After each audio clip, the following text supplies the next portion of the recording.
We got a #1 victory royale. Yeah, Fortnite, we bout to get down. 10 kills on the board right now. Just wiped out Tomato Town. My friend has gone down. I revived him, now we're heading southbound. Now we're in the Pleasant Park streets. Look at the map, go to the marked sheet. Take me to your Xbox to play Fortnite today. You can take me Moisty Mire, but not Loot Lake. I really love to Chug Jug with you. We can be pro Fortnite gamers. He said, hey broski, you got some heals in a shield pot? I need healing and I am only at 1 HP. Hey dude, sorry, I found nothing on this safari. I checked the upstairs of that house, but not the underneath yet. There's a chest that's just down there. What's with the chat being upset about this song? Don't you guys understand that true victory royale is about to happen? That right now, at this very second, there are people boarding the battle bus, preparing to drop in Candy High County. How can you not be excited, chat? Why the anger? Oh God, sorry for being. This is probably the latest I've ever been to any stream for any reason, but there's quite a few notes to sort out. Okay. Hello, chat. There'll be shockingly little news for this. We got a lot to talk about, and this may be one of those streams where I just rush through all the bullet points really fast. So, without further ado, I think that I'm very afraid. I know that the Kick viewer count doesn't work reliably. I want to update the view count on Kick so it actually shows up, but at the same time, I don't want to touch it. So when I touch it, it just breaks, and I don't want to risk it. Maybe I'll kick it in a second. Okay, so yeah, let's get to this. I have only a little bit of news, and I need someone's help to explain this to me, because I'm retarded if you don't know. So as you guys know, I'm detached from all forms of media because I'm a troglodyte that lives in a cage, or a cave rather than a cage. What the fuck was this? This is apparently the biggest news. There are two pieces of like gamer chud news. The first one is that the Acolyte Star Wars series is dead, and apparently that was Kathleen Kennedy's like brainchild. She's like, oh, I'm gonna bring lesbian Jesus allegories to Star Wars. I don't know. I think Red Letter Media said that it was okay, and then everyone else said that it sucked. So I don't know who to believe on this. I think that the end sucked or pissed people off or something like that, but I'm not sure. I'm reading chat. You're seen and you are heard. Explain to me what the Acolyte is. It's not worth it. The power of many. Lesbian space witches. The power of one. The power of two. The power of many. Woke shit. Visually decent. Story was fucking shit. Red Letter Media said did they say it was bad? I remember listening to them and they said that it was like okay or something. Or that it was like weird. It was like okay except for it was good. Chat seems elated though. Chat seems absolutely thrilled that this thing crashed and burned. So I'm just going to keep it at that. The other thing that happened that I didn't get a chance to really look at because I've been keeping my nose to the grindstone, chat. I've been working on that Sigma shit, okay?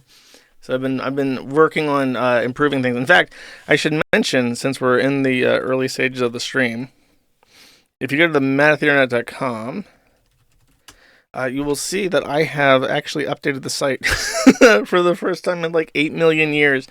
As you can see, the new welcome page is so nice and glossy and modern, okay? And then if you go to podcasts, it has like it doesn't look like complete shit anymore. It still looks like shit, but it looks like someone actually gave a fuck when they threw this together. So that's an update. That's a harbinger of things to come, by the way, because I'm working on the next merchandise run, which I haven't done for over a year at this point.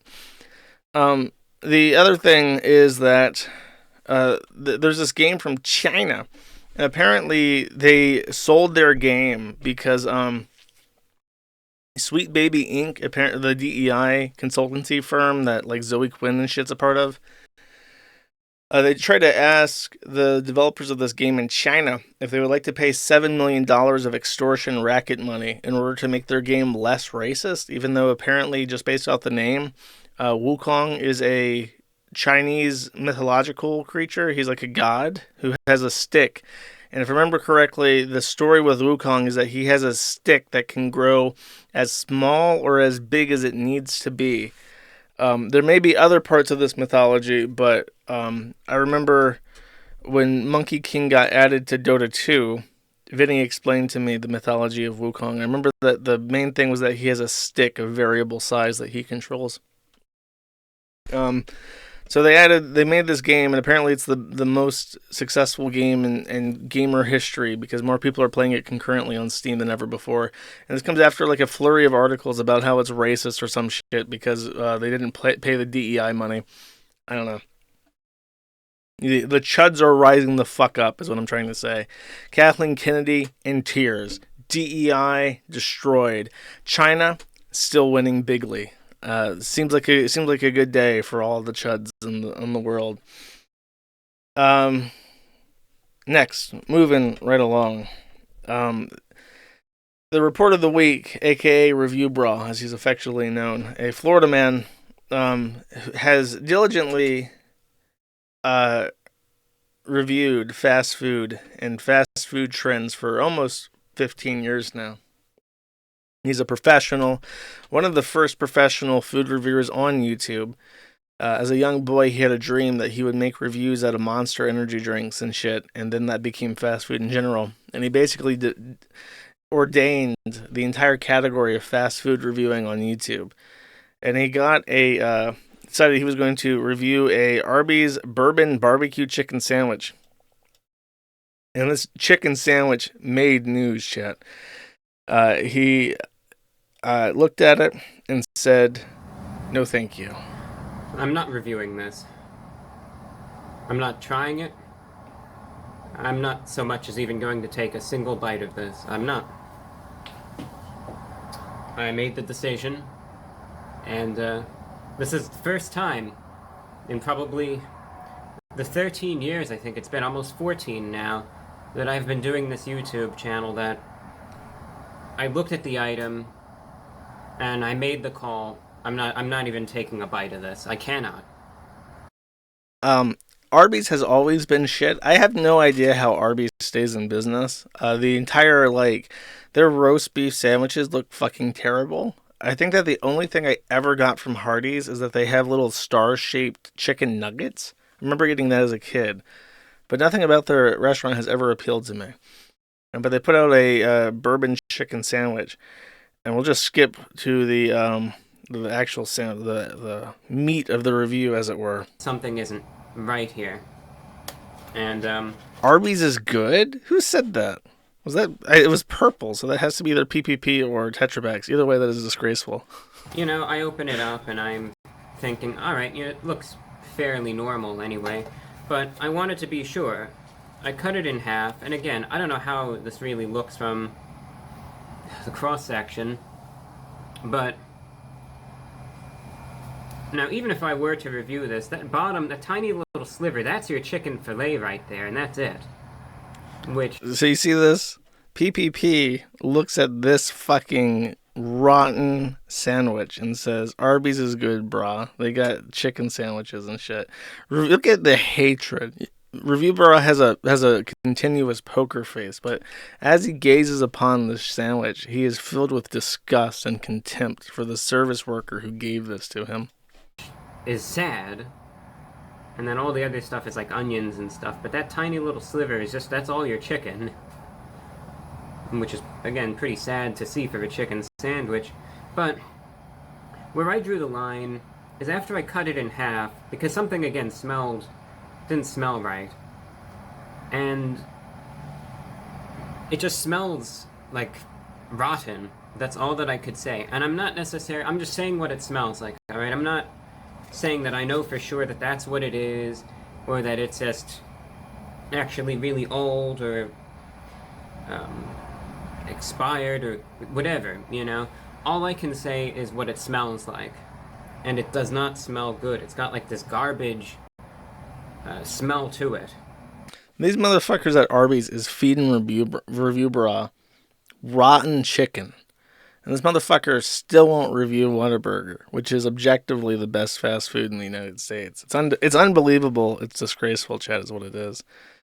He's doing a disservice to himself and to the many people who would be interested in knowing. But if McDonald's or Whataburger rises to the standards, okay. No, I thought that was funny. He lives in southern Florida, and it was explained to me that Whataburger doesn't have locations in southern Florida, but ReviewBrah is being excused to the richness of diversity. I'm sure the Mexicans working at Arby's really give a fuck about the health inspector or whatever.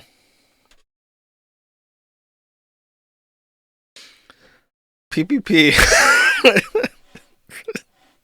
He says the last time he ate Arby's, he got sick because he was binging it for a while. What the fuck? What do you get at Arby's? I don't even know what they sell except for like the roast beef. And the roast beef sandwiches are just like the least appetizing things I've ever seen in my entire fucking life. Can someone explain what the appeal is? Like, what? I can't, like, look, okay, I also like food, but if I was gonna binge food, I would get, like, I would get good food. I would get, like, pizza or something, or ice cream. Who the fuck is, like, yeah, I'm gonna eat, like, 4,000 calories of roast beef. Come on now. Hold yourself to a higher standard. Yeah. Yeah, I can't empathize with that. Oh, okay. And this is one of the things that prompted me to be a little bit of a busybody over the weekend. Big Mama or Big Mommy is one of the people who runs a fan archive of the stream, and his or her, I think it's a her, just based off the name, I don't know for sure. Her archive, which was Maddie Archive 404, was the most prominent one on YouTube.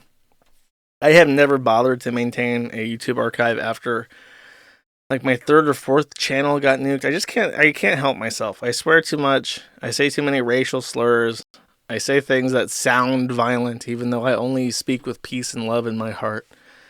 I'm a feral creature. I'm a monster, and I cannot be contained, and I cannot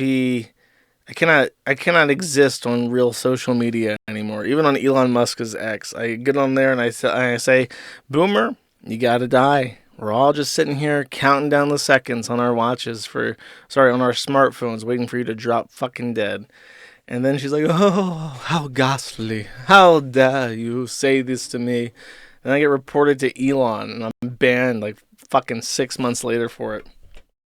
So I'm just like a unhinged feral reject monster, and I'm like I just can't venture out of my own spaces, so I haven't ever tried to maintain an archive. However, I acknowledge that there are certain benefits to having a broader presence on the internet than just my own little corner. So I am interested, as I have stated before, I am very interested in clipping, and a bunch of people have sent clips to try and volunteer. Now, here's my greatest weakness. I do a lot of stuff, right? I have a lot of skills. I'm a jack of all trades, master of none. That's basically my thing. But I am a terrible delegator. I am a lone wolf, jack of all trades, master of none. I am very bad at managing people. Like, the mods that I pick on the forum are very self-sufficient. They are already interested in the area of the site. I say, you want to moderate this? Or rather, I tell them, you're going to moderate this. And then they're a moderator, and then they're a moderator until they burn out. That's basically how it goes. I'm very bad at managing human resources. So, I am trying to set up a sort of clipping volunteer task force, and I'm going to try to get together a consistent group of assets and guidelines for what to filter out, and I'm going to try to take suggestions and make it available to people to make their own clips, whatever they want to do, and then send me ones that you want to see on the public archives. And then hopefully I can direct people to where they can see the full versions, and things will go from there. Because I know that people like watching shit on their fucking smart TV and stuff, but YouTube hates you. Neil Mahan hates you. Alphabet Inc. fucking hates you. Neil Mahan would take a fucking chainsaw and skin your entire family, like they're skinning a club seal for their pelts, just for $1. Neil Mahan would murder your entire fucking family for $1. And this is why I can't be on YouTube. Okay? So I it's just not going to happen. And people get pissed off at me for all sorts of dumb bullshit, and they mass report me. And it is what it is. So, the clipping route, I'm gonna give it a shot. I'm gonna try to be professional and try to coordinate things. And I don't know what I'm doing. I really don't know what I'm doing. I have no skills when it comes to video editing. I have no skills in determining what people want to hear. And generally speaking, the best clips of the streams have always been fan submissions. So I'm just gonna rely on that. Right now, if I'm gonna try to piece together like an asset kit, guideline kit, and if you want to submit things either by email or by directly posting on the forum, we'll go from there and try to figure out something. I'll try to get the first ones up this week. Also, in regards to clipping stuff, if you have a thing that you see in that stream that you think would be funny and have broader appeal outside just like whoever watches the streams every week, leave a comment in public where other people might see it, like in the Rumble comments or on the forum thread. I'm gonna try my best. Okay, like the expenses of running the site are very high, and basically, if I'm going to achieve my divine purpose and drive evil off the internet, I'm gonna have to try and be smarter and less feral and retarded, and manage my resources more intelligently. That's effectively where I'm at with that. That's it for news, actually. Also one other thing that I want to do. So as people know, Hardin is our attorney that represents us in our various interests and represents me in my various interests. And I mentioned this before, but Hardin is a FOIA attorney. His entire business model is representing people who are suing the government to get responses to their FOIA requests, which the government is illegally ignoring. That's his business. Hardin, in general, he does what he loves. He loves FOIA requests. He loves data requests. He just enjoys it. So, since he is interested in the weird shit that I get up to, and he's interested in data requests, at some point in the near future, I'm going to try and set up a public archive of data requests. There's 2 that I have out right now that we're probably going to have to sue the government for in 2025. One of them is for, I petitioned the Office of the Controller of Currency for information regarding the fair access rule that they passed and revoked immediately with a change ahead. I also FOIA requested the Department of Justice for subpoenas related to the forum. And of course, if we get the body cam footage, that would be out there. And then there's other body cam footage that I've requested. So we're going to start issuing some fucking data requests is what I'm saying. And I'm debating how I want to display it. So right now I'm thinking I have the domain locale.llc, and I'll probably set up like a Git repository that's like locale.llc/archive, and then I'll just sort that shit that I request into folders on like a big Git repository or something to that effect. But if you have any opinions about that, let me know, and I will consider it. But right now I'm just thinking of a Git repository. ConsentAccident.com. I do own that, but that has a special purpose one day. One day, I'll get around to setting up ConsentAccident.com. That's in the works. Well, we got shit to do before then, okay? What sort of thing will you request, though? Basically, body cam footage. That is the most interesting, and there is a good example of this that I'll get to in a second. That I'll definitely comment over.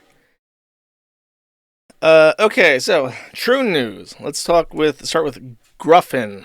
Gruffin is this woman who is badly misshapen. So Gruffin is a female to male transsexual, and she got a double mastectomy And then she got a phalloplasty. So there are really, really hideous images of Gruffin's legs with like penis-shaped cylinder cutouts out of them. Really nasty. Not subjecting you to that. They're dead. The reason why I show you this, I have no idea who this person is. I guess they could be very nice. I don't know. But she died of brain hemorrhaging, if I remember correctly. And it's really sad because her death was a direct complication of her phalloplasty.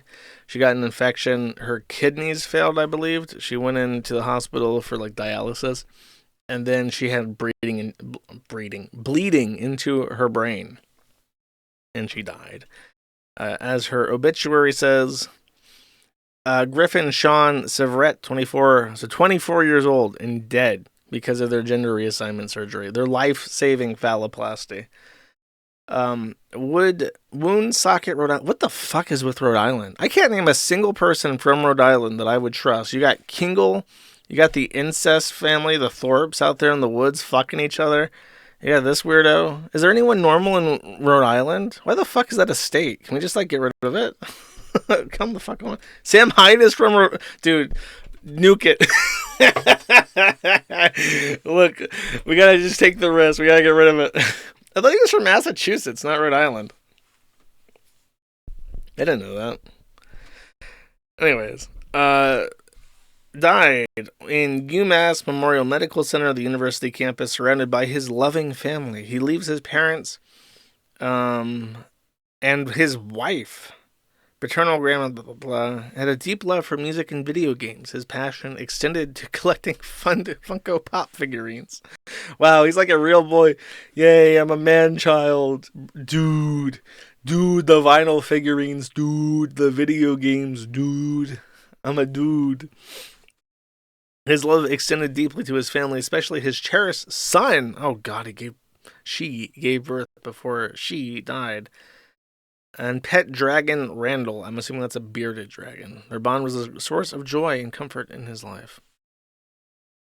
He loved advocating for others, especially in the LGBT community. Yes, queens, get the phalloplasty so you too can die from internal bleeding in your brain. Okay, so about a week prior to July 21st, Gruffin had a brain bleed followed by extensive complications resulting from phalloplasty. She had not been posted since then, though she didn't post often, so it wasn't all surprising. However, she has certainly died. So this was before, I think, actually. Yeah, it's confirmed. Gruffin referenced a friend of hers on Instagram many times, mainly tagging her. And this is the memorial that she posted before the obituary was found. Just a little story, I think. Instagram story. Me and my bestie, you wouldn't get it. And then there are possums, which are trash goblins. They're very cute, though. I'll find you in the next live over and over. You are and were such a blessing, and that I am lucky to have known you. Funny, sweet, thoughtful, and kind. I will love you until the end of time. Not a day passes where I don't think of you. Trash Panda. That's, her in the hospital, dying of her brain bleed. And they're just talking. It's a little bit of a cutesy correspondence. Yeah, I just show you this so that you know. It's not like... Whenever they talk about the fucking life-saving phalloplasty and HRT and shit, this is the real human it cost. There are people dying. There's, like, mentally ill girls who grow up and then have a baby and they fucking troon out, and now they have a son without a mother because she lost her fucking mind and decided that she was going to staple her thigh flesh to herself to make a fake penis. Cringe, as they say. Okay, this is me making fun of BradTaste. As I said, I have no idea who he is, but people keep posting updates about him in the community happenings thread. So I'm just going to continue to make fun of him. I think I can view this. Paruko, who's one of his tranny jannies, says that Brad stifled him out of money. So you can see the PayPal balance here is negative $411. Whoa, buddy. Getting awfully cold where Paruko was from because BradTaste doesn't want to pay his fucking janny trannies. Oh, it doesn't exist anymore. The Kiwi Farms noticed it, so it doesn't exist. Oopsie daisies. Okay, let's look at some fucking fire hydrants, chat. Ooh, bicycles this time. Wow, I love clicking bicycles in third world shithole countries. Well, there is no reply to this. I wasted my time. Shame. However, I don't have to take his word for it because Bradley decided to respond. Let's take a listen. Hi guys, this is Bradley here. I needed to make this message. I am going through a lot emotionally right now, but I need you to understand that I am being accused of a lot right now. And I'm going through a lot, and this is very serious. And this person who is supposed to be my friend has publicly accused me of theft on a platform, and I believe they are trying to hurt me. And I am not okay. And I've been spending literally any moment I could all day trying to figure out this financial thing with them. Literally, like, from the moment that I knew it was serious, I was getting calls, my fiance was getting calls, and we were answering them and, like, picking up, and, like, I was like, okay, something is serious, like, something is wrong. Okay, this charge, deal with this. Okay, 151, got it. Oh, I gotta deal with other stuff, I'm busy. Peruko, I need you to be patient with me, please. I'm busy all day. I come back, and it's like, I literally am, like, struggling, and Peruko's like, fuck you, like, look at the PayPal statements, you fucking lie. I'm confused, and then I see this shit on Twitter, and I look at the picture, oh, it says refunded under the bottom one, so I didn't even get to that one yet. And instead, now, 500,000 people have seen something that is a complete fucking lie. I'm sorry. From a friend! From a fucking...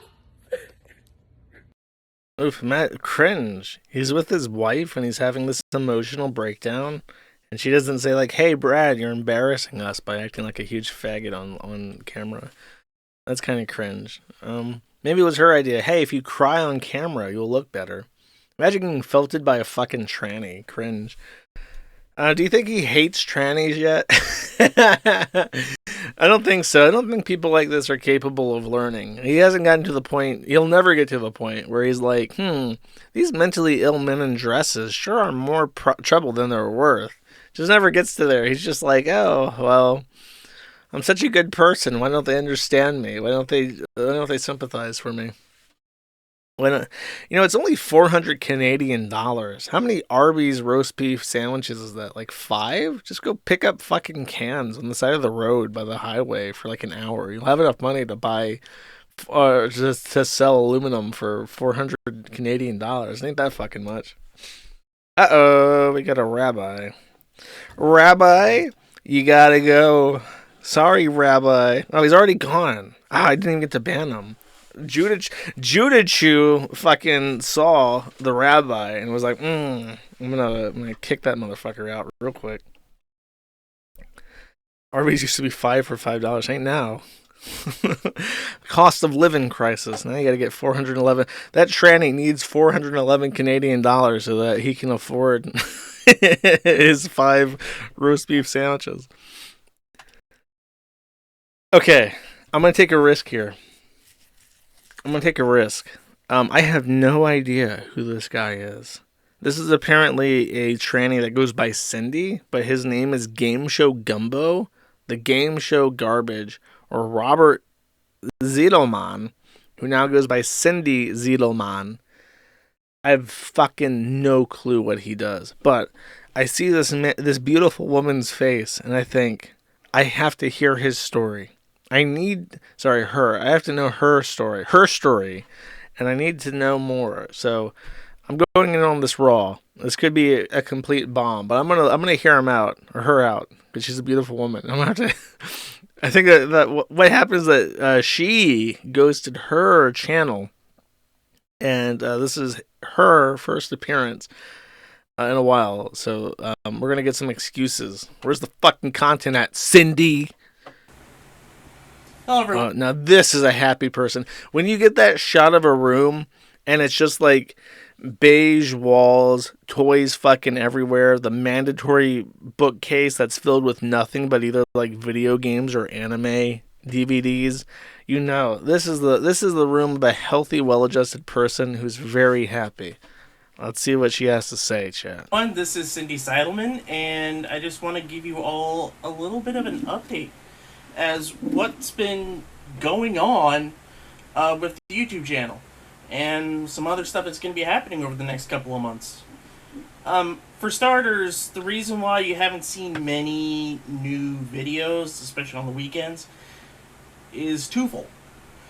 One, I've been really busy with work. This guy, the way he talks, there's no way. Is this guy from Missouri?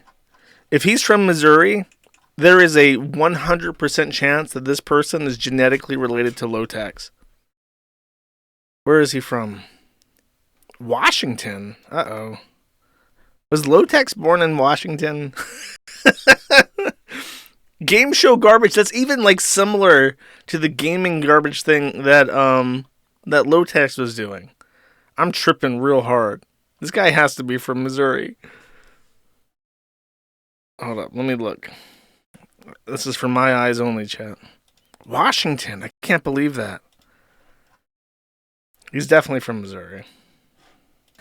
And that has kind of eliminated a lot of my time to work on videos and plan videos, and some days I've had to burn off quite a bit of the archive that I've built up over the past few years. Not the past few years, but for the past couple of months. And it just didn't work. And okay, so it's refilling that archive, mainly home game stuff, in the next couple of days. Okay. Also, I was on vacation. So I've been traveling across the country, actually across the continent. I was in Toronto 2 weeks ago. This dude has so little riz that this is his big comeback video. He's explaining to his avid fans, the game show gumbo aficionados, who literally cannot get enough of this man's content. And he's having to apologize for depriving them of the game show gumbo content they so rightly deserve. And in his video explaining what's been going on, he's yawning. His own fucking story has bored him. And this is straight disrespectful to the game show gumbo people. Traveled down south, Albany, Atlantic City, D.C., a little town called Whitville, Nashville, Atlanta, Jacksonville, Tampa, Miami with my best friend. Picking up a lot of interesting stuff. Watching a lot of baseball. Watched a CFL game, and it was a lot of fun. So the home game video that got uploaded about 2 weeks ago was already in the can. When you look at this guy, you just know that he's stupid. What is it about some people's face where you just like look at them and you're like, no, yeah, this guy's a fucking idiot. What's weird is that did he introduce himself as Cindy at the beginning of this? Hello everyone, this is Cindy Seidelman. Okay, he did. He didn't even shave his chins. Not one of those chins is cleanly shaved. It sounded like he missed a spot under his third or second chin. He just didn't bother at all. It's very disrespectful. The game show gumbo people deserve better than this shit. UK, some US formats that I'm not going to touch. He's yawning again. I can't believe this.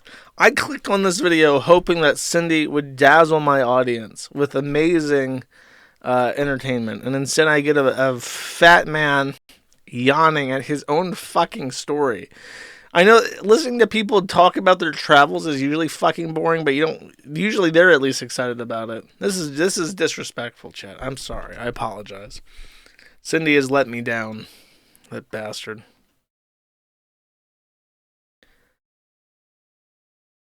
Okay. So this requires... I have two OG LOL cows to discuss. There's a woman named Margaret Palermo, who is the mother of a woman called Venus Angelic. I think her original name was Neunschwande, because she's from Schweizer, and which explains everything. I don't know what the fuck is wrong with Switzerland, but Swiss people are fucking nuts. So Margaret Margaret's daughter was famous as a child because Margaret's fucking crazy. So, when Venus was a very young, she would dress her mother would dress her up as a living doll and like really overdo it, make her look super creepy and uncanny. And this, for obvious reasons, developed a kind of public following. She ended up, I think, on Dr. Phil at some point. It's a really creepy and sad story. And spoiler alert, Venus Angelic is now an adult. She's an alcoholic, and she does OnlyFans. And her mother, well, I'll let CBS New York explain what's happened with her mother. Talk about neighbors having each other's backs. A woman was caught allegedly squatting at a home in Howard Beach, Queens, as a community was keeping a close watch. And they shared with Jenna DeAngelis that they were worried once she moved in, she may never move out. This home on 99th Street has been vacant for years, so when Tina Pagano saw she suddenly had a new neighbor, she went over to meet her. She told me that she had bought the house. She told the neighbors that she was taking care of it for a family friend. She had a different story for all the neighbors. With concerns, Pagano reached out to PJ Marcel, who keeps the community connected with a Facebook group. We were notified that this lady was possibly going to be a squatter. The neighbors contacted the NYPD and Assemblywoman Stacey Pfeffer Amato, who came out to investigate. She turned the power on. She called in the EP. So she was establishing her residency and probably didn't know the laws changed because a lot of squatters believe once they get in, they're in. The change by New York lawmakers in April excludes squatters from tenant protections under the law, making it easier for police to intervene.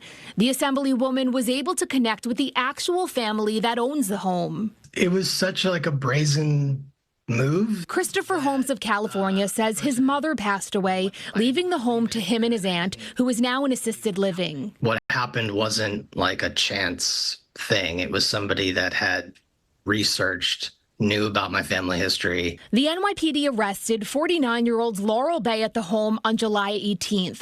Neighbors captured photos of her there with a moving truck. Her belongings have since been removed from the home. All of these items were inside. The homeowner gave neighbors permission to secure the home and capture video of what it looked like inside. The condition is absolutely unlivable. Police say Bay was arrested at the home a second time, and neighbors tell us she hasn't returned. The Queens District Attorney said in a statement, trespassing onto someone else's property and claiming rights simply by your presence violates the law. Notice that they said that changed in April, though. That law was changed so recently that she just hadn't heard about it.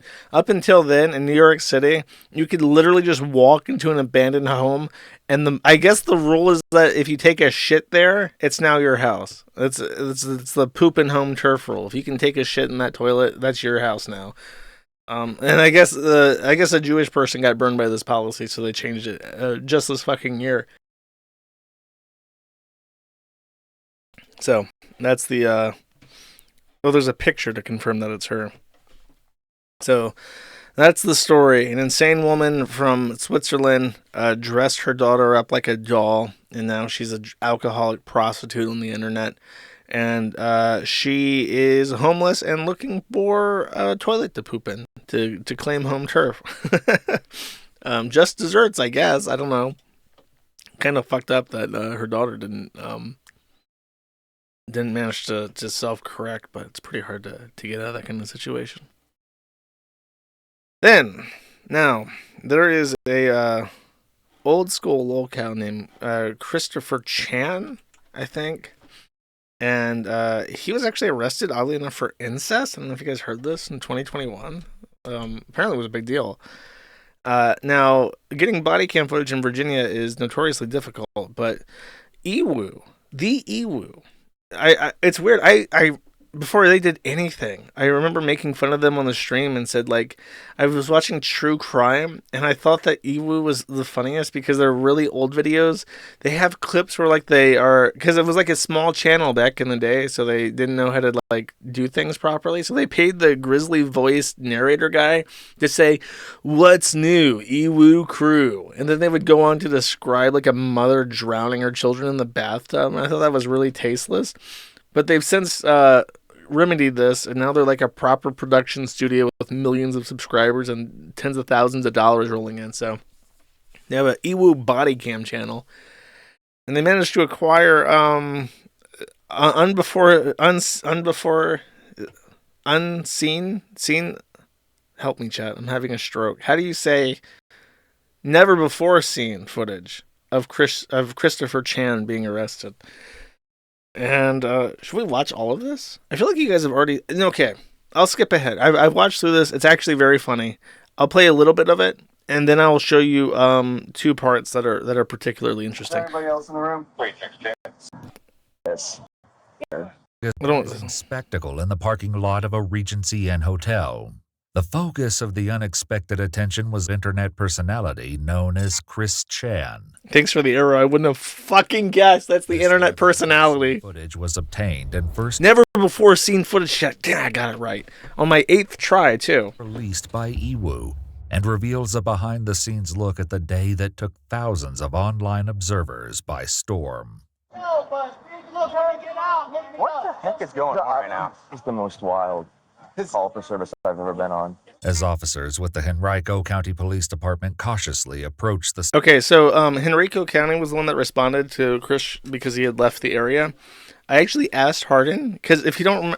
This is one of the weirdest things, is that Hardin just so happens to have been the prior elected prosecuting attorney for Greene County, which is where Ruckersville is. So, as I said before, if Hardin had won his re-election campaign, he would have been the prosecuting attorney during the Chris Chan debacle, but instead he ended up losing. I don't know. I don't want to tell the story of why he lost, but it's a very sympathetic story. And as a result, he ended up just like being like a drifter. He lives in like a camper van and just goes wherever he wants. And as a result, he's ended up as my attorney. So, I'll play the intro bit, and then there's one thing in particular that's really, really fucking funny. Second floor hotel room. They prepare themselves in case a possible altercation waits for them behind the door. She's right here. Oh, gotta unlock it. Hello. Yes. Hi, what's your name? Hi, I'm Christine Chandler. Okay, can you come out for a second? What's the situation? What's that? You got a warrant for your arrest, all right? Yep. Yep. Okay. You're not gonna stop. You're not gonna do that. Do not fight. You will get tased. Okay. Well, listen. I will comply, but I'd like to clear up my. I'd like to come back with my things. We'll get that all straight. Yeah, we'll get it all straight. And what about my van? And I'd like to put my shoes on, please. Yeah, sure, of course. We'll get there. Okay. I can slip into my shoes. Magic Chan, Chriselle, Savannah.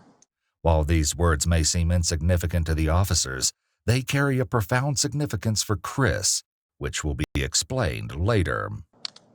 You're just being detained right now until I can confirm the warrants, okay?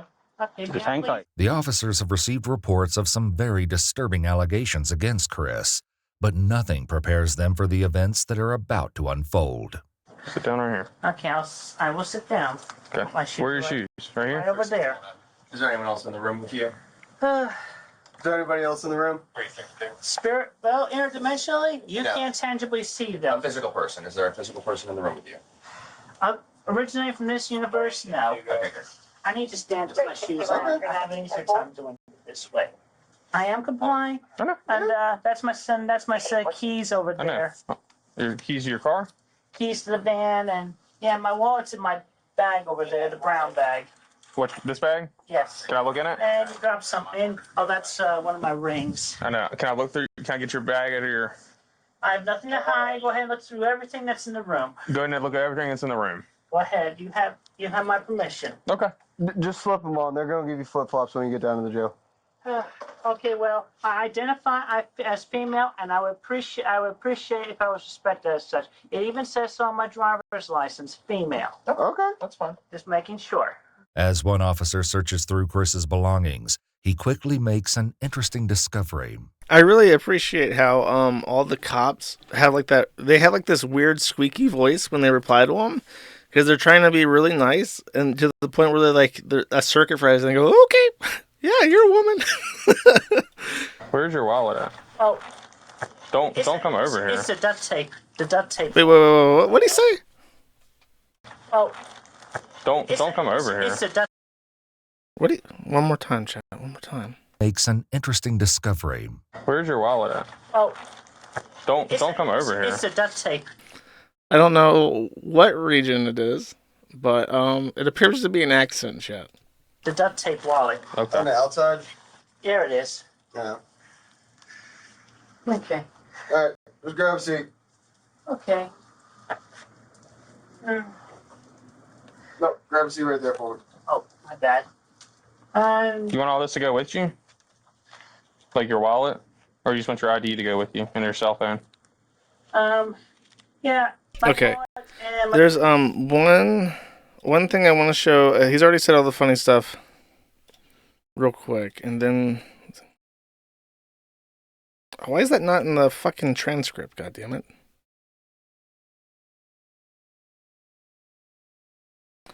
There's a part where he farts and he says, "Pardon my flatulence," but apparently this doesn't show up in the transcript. I think. Okay, so at this point, let's see where they show him. Okay, they start looking because they spot Ralph on the grassy knoll opposed to the apartment, and they're discussing it because they're like, there's a guy over there watching us. Why are there people over there watching us? People shouldn't know that we're here. Maybe, and then they even start saying maybe that's like the surveillance guys from the county. Like maybe the county sent over like detectives, but they could just see Ralph over there and staring at them. And in fact, There's a car up there, and there's two gentlemen staring at us. they all think that May is a man and identify her as a gentleman, and not once ever do they correct this. Not once ever do they acknowledge that May is a woman. It never registers in their brain. Okay, so Ralph is staring them down, the police. They eventually decide, I think Chris even says, here. There may be a reason for their unnerving presence. Okay, well, I would say question them because I am famous and infamous on the internet, so they may be video recording. Cool. They say, okay, cool. Just completely ignores it. And then they start trying to figure out, like, oh, okay, maybe it's like the county surveillance. Maybe it's like the state. I don't know what the fuck's going on.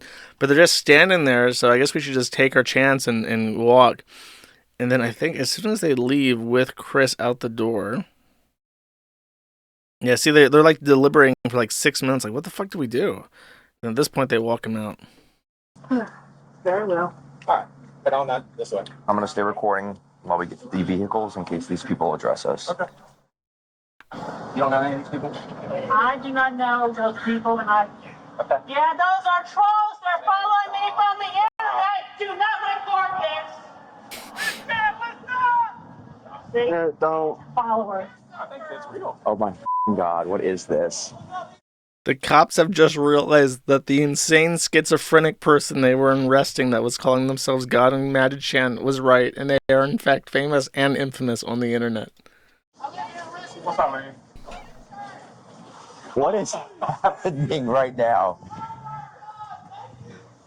I love it. You can just hear in the background. This is going to be on the internet. They're going to post this online. Though this prediction comes close, the footage will go even more viral than Chris imagines. Hey, thank y'all for y'all service, for real. Appreciate it. That's the other guy. There was another, if you don't remember, there is another person who actually wandered into the parking lot to record stuff, and his footage sucked, so everyone just went with Ralph's, but yeah, that's him talking to the cops. So there's no like internet fans, but that confirms it. There you go. I mean, Google Chris Chan or Sonichu, and there you go. I've been infamous and famous. Oh, look at that. Okay, by the way, this is the awesome thing. You see that blurry square directly over the police car? Do you know what that is? That's Ralph. That's the two gentlemen. Iwu deliberately, specifically, magnanimously carved out the existence of Ralph and the horse bride and all the mentions of him shouting Keelstream, baby, Keelstream. I think he even carves out the shit about me that Ralph shouts. Iwu completely fucking annihilated Ralph out of this footage, and it's so funny. Oh, look at that. Coming out of the woodwork. Good, I just saw you. Where'd you see him at? Regency. Oh, and that's the cop. Remember when Ralph was like wandering about in the mall causing problems because he had text-to-speech on his phone, and the cops came over? That's the same fucking cop that met him at Regency Square while he was looking for Chris. And the cop even says, "Oh yeah, I knew that fat retard. I saw him at Regency." I am complying. I am good like this.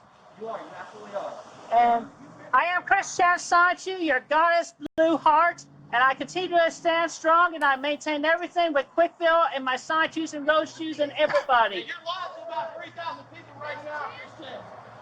How do you breathe? Let's not talk to them, okay? Yeah, I keep in good faith. Everything is going to work out. Let's not talk to them. Let's not talk to them. He said they honestly don't know what to fucking do. It's been stressful, but I've taken it one moment at a time, and I got my loves. While Chris maintains a positive attitude in the face of uncertainty, the officers can't help but be increasingly amused by the attention and the seemingly growing crowd. What? They're everywhere. I don't believe we're surrounded. Go ahead, frisk me. I'm searching you, not frisking you. Well, he's offering you the option there. This is the most wild call for service I've ever been on. You have anything else on you? I have nothing else on me. They're going to scan you into jail, and if there's anything on you, you want to back? Oh, this is a weird part too. Nugget of weed is felony. I have no weed. I have no drugs consuming on me. Like I said, frisk me. There you go. They were asking him if, ew, he's like, touched my man boobs, and he did, and he's like, ooh, there you go. As if Chris is fucking 420 vaping it or whatever the fuck. That felt good. Let's have a seat. Just dabbing on the cop. Yeah, you touched my man boob, bitch, motherfucker. It's happening now. We're on the very last thread. It's happening right now. Why are you yelling? We're living it. Dimension merge, baby. If Batman is your hero, you're gonna meet him very soon. I bet you're never working overtime for us again. Certainly will. It's just hilarious. With Chris now secured in custody and the tension from the crowd finally easing, two of the officers are more than ready to put the bizarre encounter behind them. All right, y'all have a good day. Thank you, officers. And then afterwards, he just talks to them in the car, and the guy's just like, yeah, whatever, bro. So this footage came out, and maybe my mind was thinking of low attacks for other reasons. Perhaps because Uwe Boll has put out that he would like to direct Sanachu the movie, starring Ryan Reynolds. Let's see the cast. Chris, Dwayne Johnson, Bob, Clint Eastwood, for some reason he calls Barbie. That's kind of creepy. By Annette Bening. Michael Schneider by Tim Roth. Clyde Cash by Vanilla Ice. That's an interesting pick. Null by Steve Guttenberg. So, let's just get the first thing out of the way. Who the fuck is Steve Guttenberg? I don't... Do I look like this guy? Who the fuck is this? What other movies has he been in? Why am I Steve Guttenberg? This guy is literally like twice my age. Almost more than twice my age. What's his bibliography? Screen and... Okay. Diner Police Academy? It's the only one I recognize. I've never even watched it. P.S. Your cat is dead. What the fuck? This guy has been in nothing interesting ever. He was apparently in the Netflix film Roe v. Wade. Okay, interesting. Oh, he's in Law and Order. Okay, but not as like a person. Dude, this guy's been in nothing ever. Dude, come the fuck on. Bro, hold up.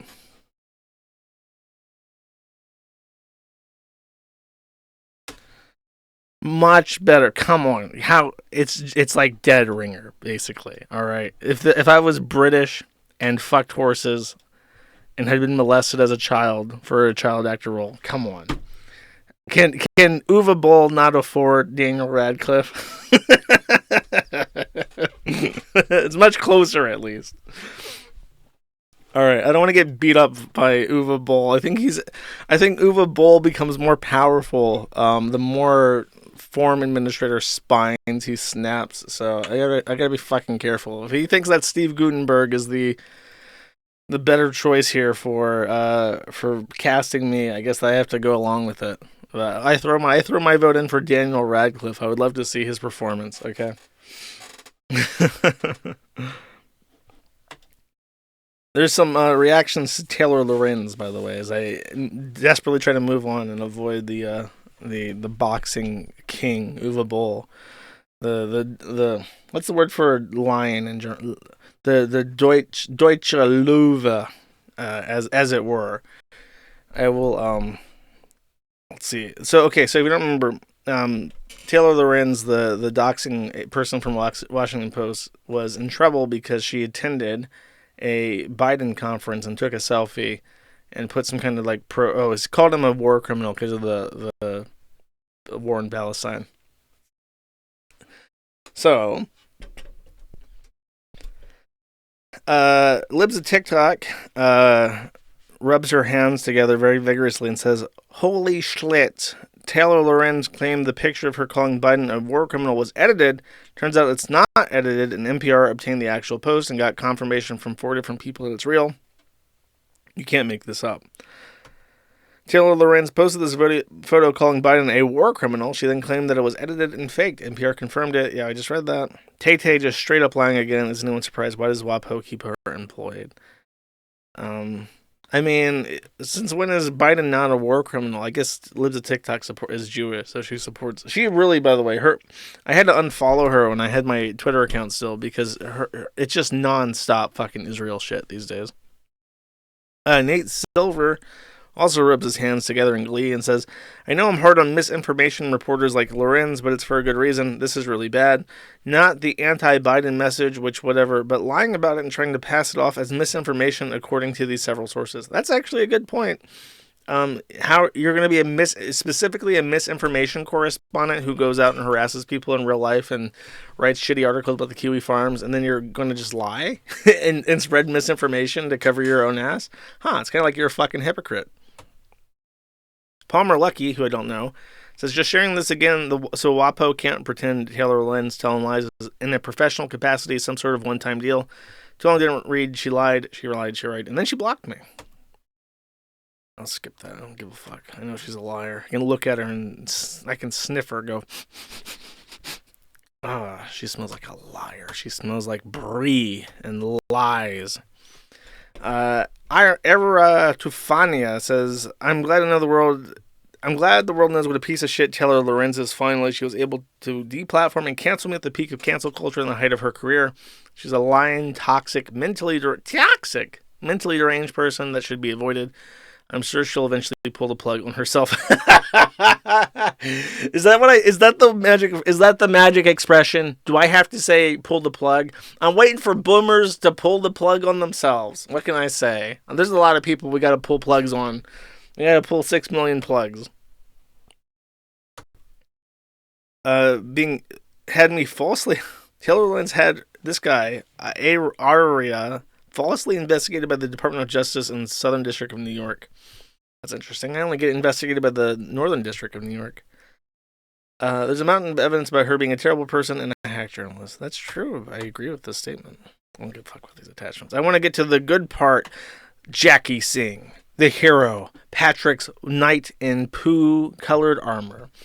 The woman with the catcher hands, the catcher mitt hands that can catch any blow for her king, Patrick. What does Jackie got to say about this? Of course, she takes Taylor Lorenz's side, Disgusted to see this attack on Taylor Lorenz, the goal was to surveil her, infiltrate her friends in private social media, create a faux outrage, and get her fired. This is a foreign op very likely driven by the exact people who have strong interest in Biden continuing his ongoing weapon support to the nation. The Jews? You can just say Jews on Zitter, Jackie. I think that's what she means, right? Like, yeah, they want all the anti-Palestine shit in the media to go away, bye-bye, so that Israel can get more money and weapons. They're Jewish. Okay, just say that. I mean, Taylor Lorenz is also Jewish, isn't she? Whatever. Fuck, libs of TikTok. One of her friends leaked it to the media. I find it disgusting that journalists are so muzzled and unable to have their own opinions lest they reflect poorly on their employer's ability to remain unbiased in the face of fascism. Wow. Jackie Singh, 40-year-old mother that has lost custody, I think, of 2 different kids at this point, just now discovered the media lies. Slap those big old catcher mitts together, Jackie. Bam, bam, bam, bam, bam. Good job. Give yourself a round of applause. You started fucking clapping. I think you could hear that from space, chat. Taylor Lorenz would have done the same thing for anyone but Taylor. Yes, thankfully we have someone like Taylor Lorenz who is willing to expose disgusting people like Chaya Raichik despite ongoing retribution. She wrote a nasty article about the kiwi farm, so therefore she's good no matter what. People can and will take issue with the journalist who lied, but it seems clear why she lied, and it wasn't about a real news story. It was to protect herself from an attack against her speech, which ties into her role and leaves her vulnerable. Bro, it's so crazy how these like malicious censors who want everybody under the foot of corporate media and corporate internet infrastructure, suddenly, the very nanosecond that it happens to any of them, takes a step back and goes, wow, wait a second. This abridges my freedom of speech through corporate media and financial entanglements. What the fuck? Oh my God, I can't believe it. The thing that I wanted to happen to everybody around me is happening to me now, and it feels really bad. Is this consequences? No. No, it's not. That's bullshit. That's bullshit. I was right when I did it, but they're wrong to do it now. Come on. Whoa, buddy. If it isn't the consequences of my own actions. Okay. Chat, this requires some explanation. Let me take you way back to 2016. I almost said 2016. Or 20,016. That'd be a completely wrong number, chat. That'd be tens of thousands of years off. We're back in the year to avoid defamation charges, even in the country of the United Kingdom with its draconian laws. So he's very good at avoiding problems. But when he exhausts all his resources, when he's called everybody he can a pedophile, when he starts accusing random people 3 degrees of separation from me of being child abusers for whatever fucking reason, because he's a sick fuck, he doesn't know what to do. The next steps that he would have to take in order to try and take down the Kiwi Farms is break the law. But Vordrak, being a moderately intelligent person with a master's degree in law, knows that breaking the law is against the law, so he chooses not to do that. Instead, he reaches out to mutuals who have threads on the forum who are not happy about it. And this creates what we called the Legion of Doom. So there was Vordrak, it was Donny Long, Eddie, he had a Polish name, it was like Eddie Pazile or something. And then there was another guy from the United Kingdom that was like a little retard, and I forget his name. But they were really, really desperate to shut down the forum, and they thought that by just being big enough dickheads to people related to me that I've never even spoken to, it would work.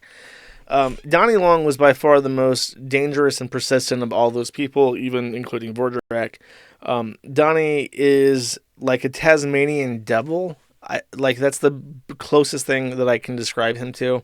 Donny has a very, very long list of people that he fucking hates. And he creates fake emails for them, fake websites, and he controls them all. And when he starts writing up, like, what he does, okay, imagine, this is literally what happened to me. So Vordrak starts up his crusade, and he starts calling me a pedophile. And he tries slinging whatever fucking money he can. He tries to defame me in any which way he can. He pumps out literally hundreds of articles on his blog site to try and poison my SEO. And I don't care. I don't relent. So then he goes after my mother. and it doesn't work. And he goes after my grandmother, my grandfather, my aunt and uncle, and my father's brother, and literally people I've never met or seen or spoken to or heard of in any way, shape, or form. We're suddenly being called pedophiles on this guy's blog. Then Donny goes out and he does some really fucking awful stuff. He goes after people that, again, have nothing to do with me, don't talk to me, haven't talked to me since. And he even gets sued by one of them.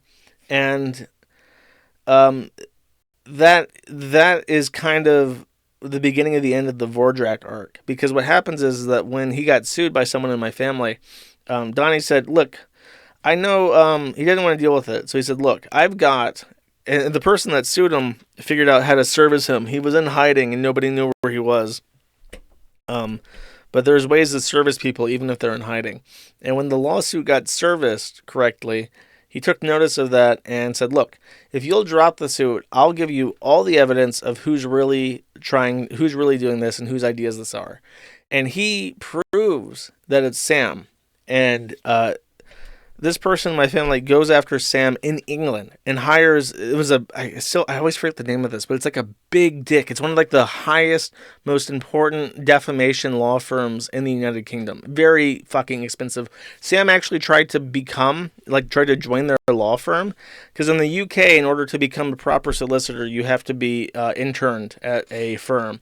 So these firms get to decide who their competition will be in the future, and it's a very competitive field. Very few people get like interned into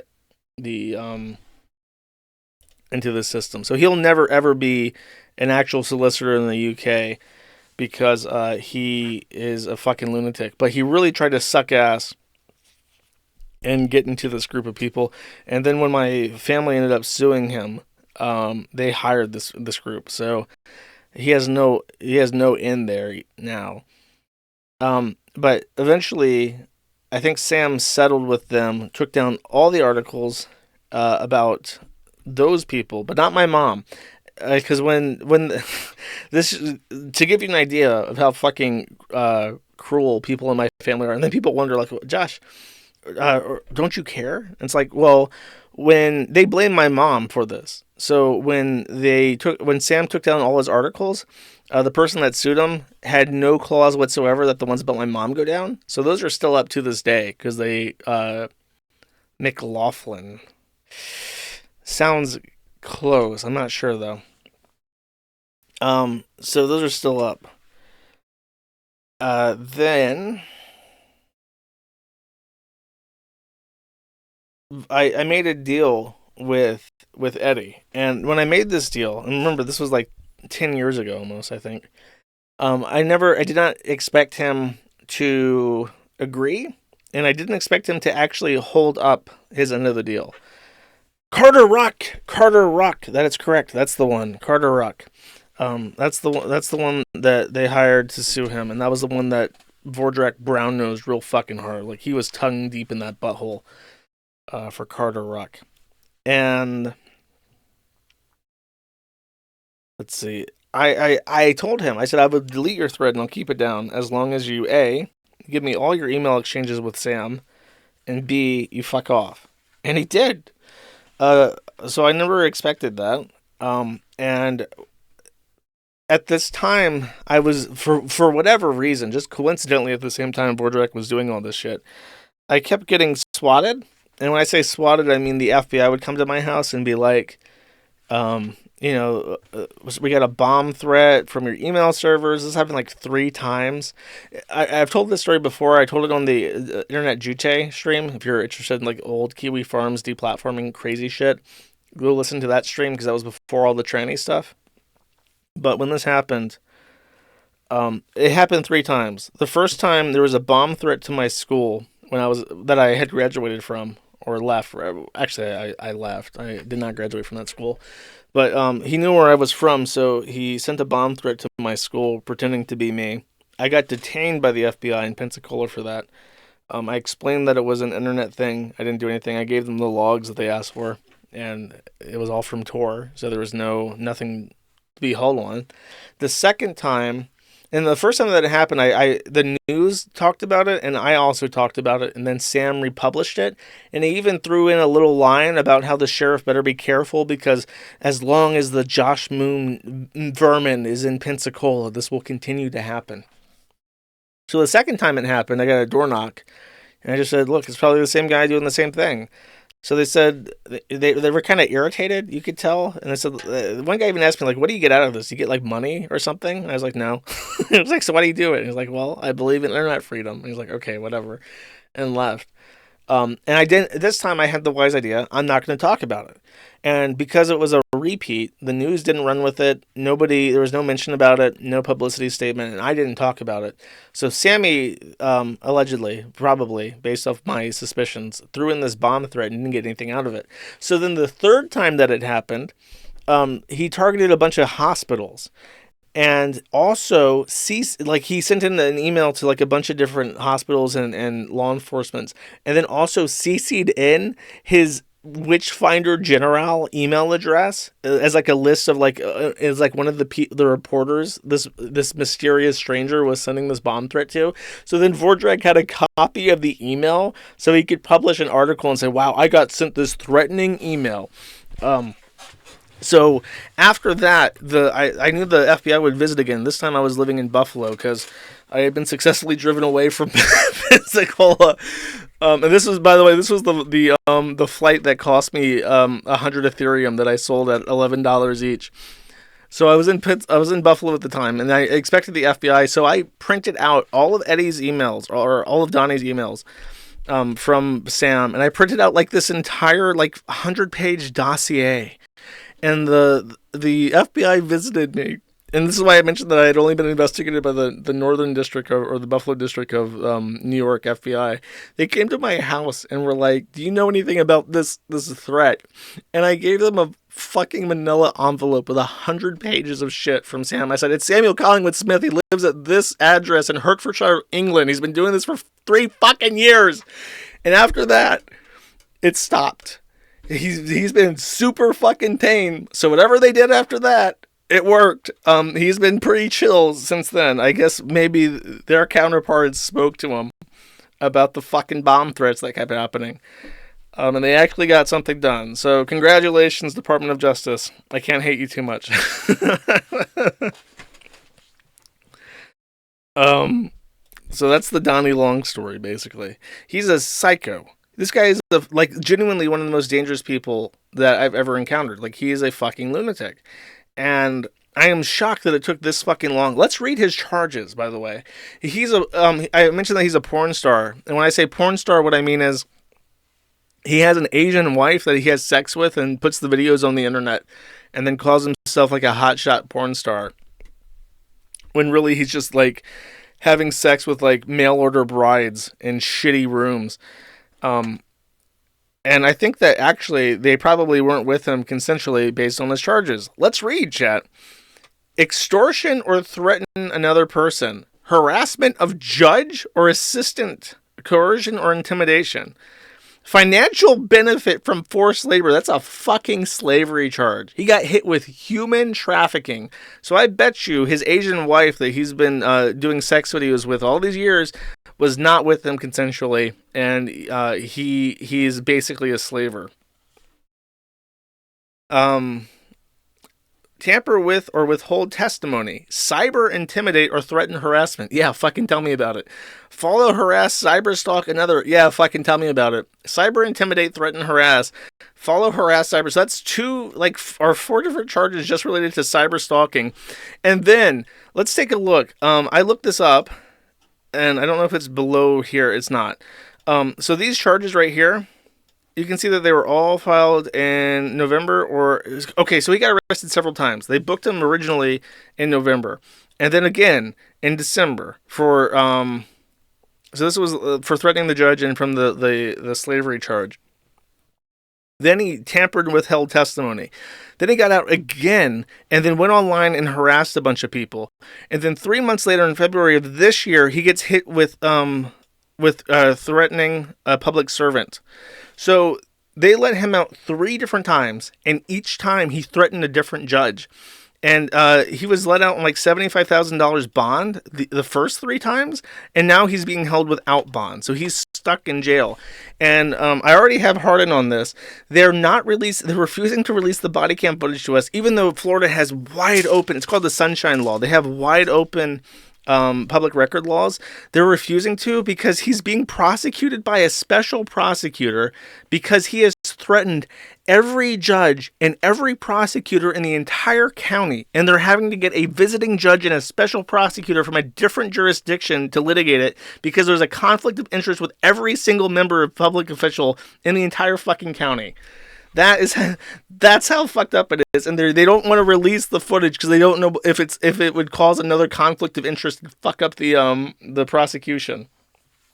And while he's been in custody, he has filed several complaints with the jail for various treatment. He's alleging cruel and unusual punishment, that they're not treating him well in jail. So he's like a genuinely fucking insane person. And God willing, he will never get out.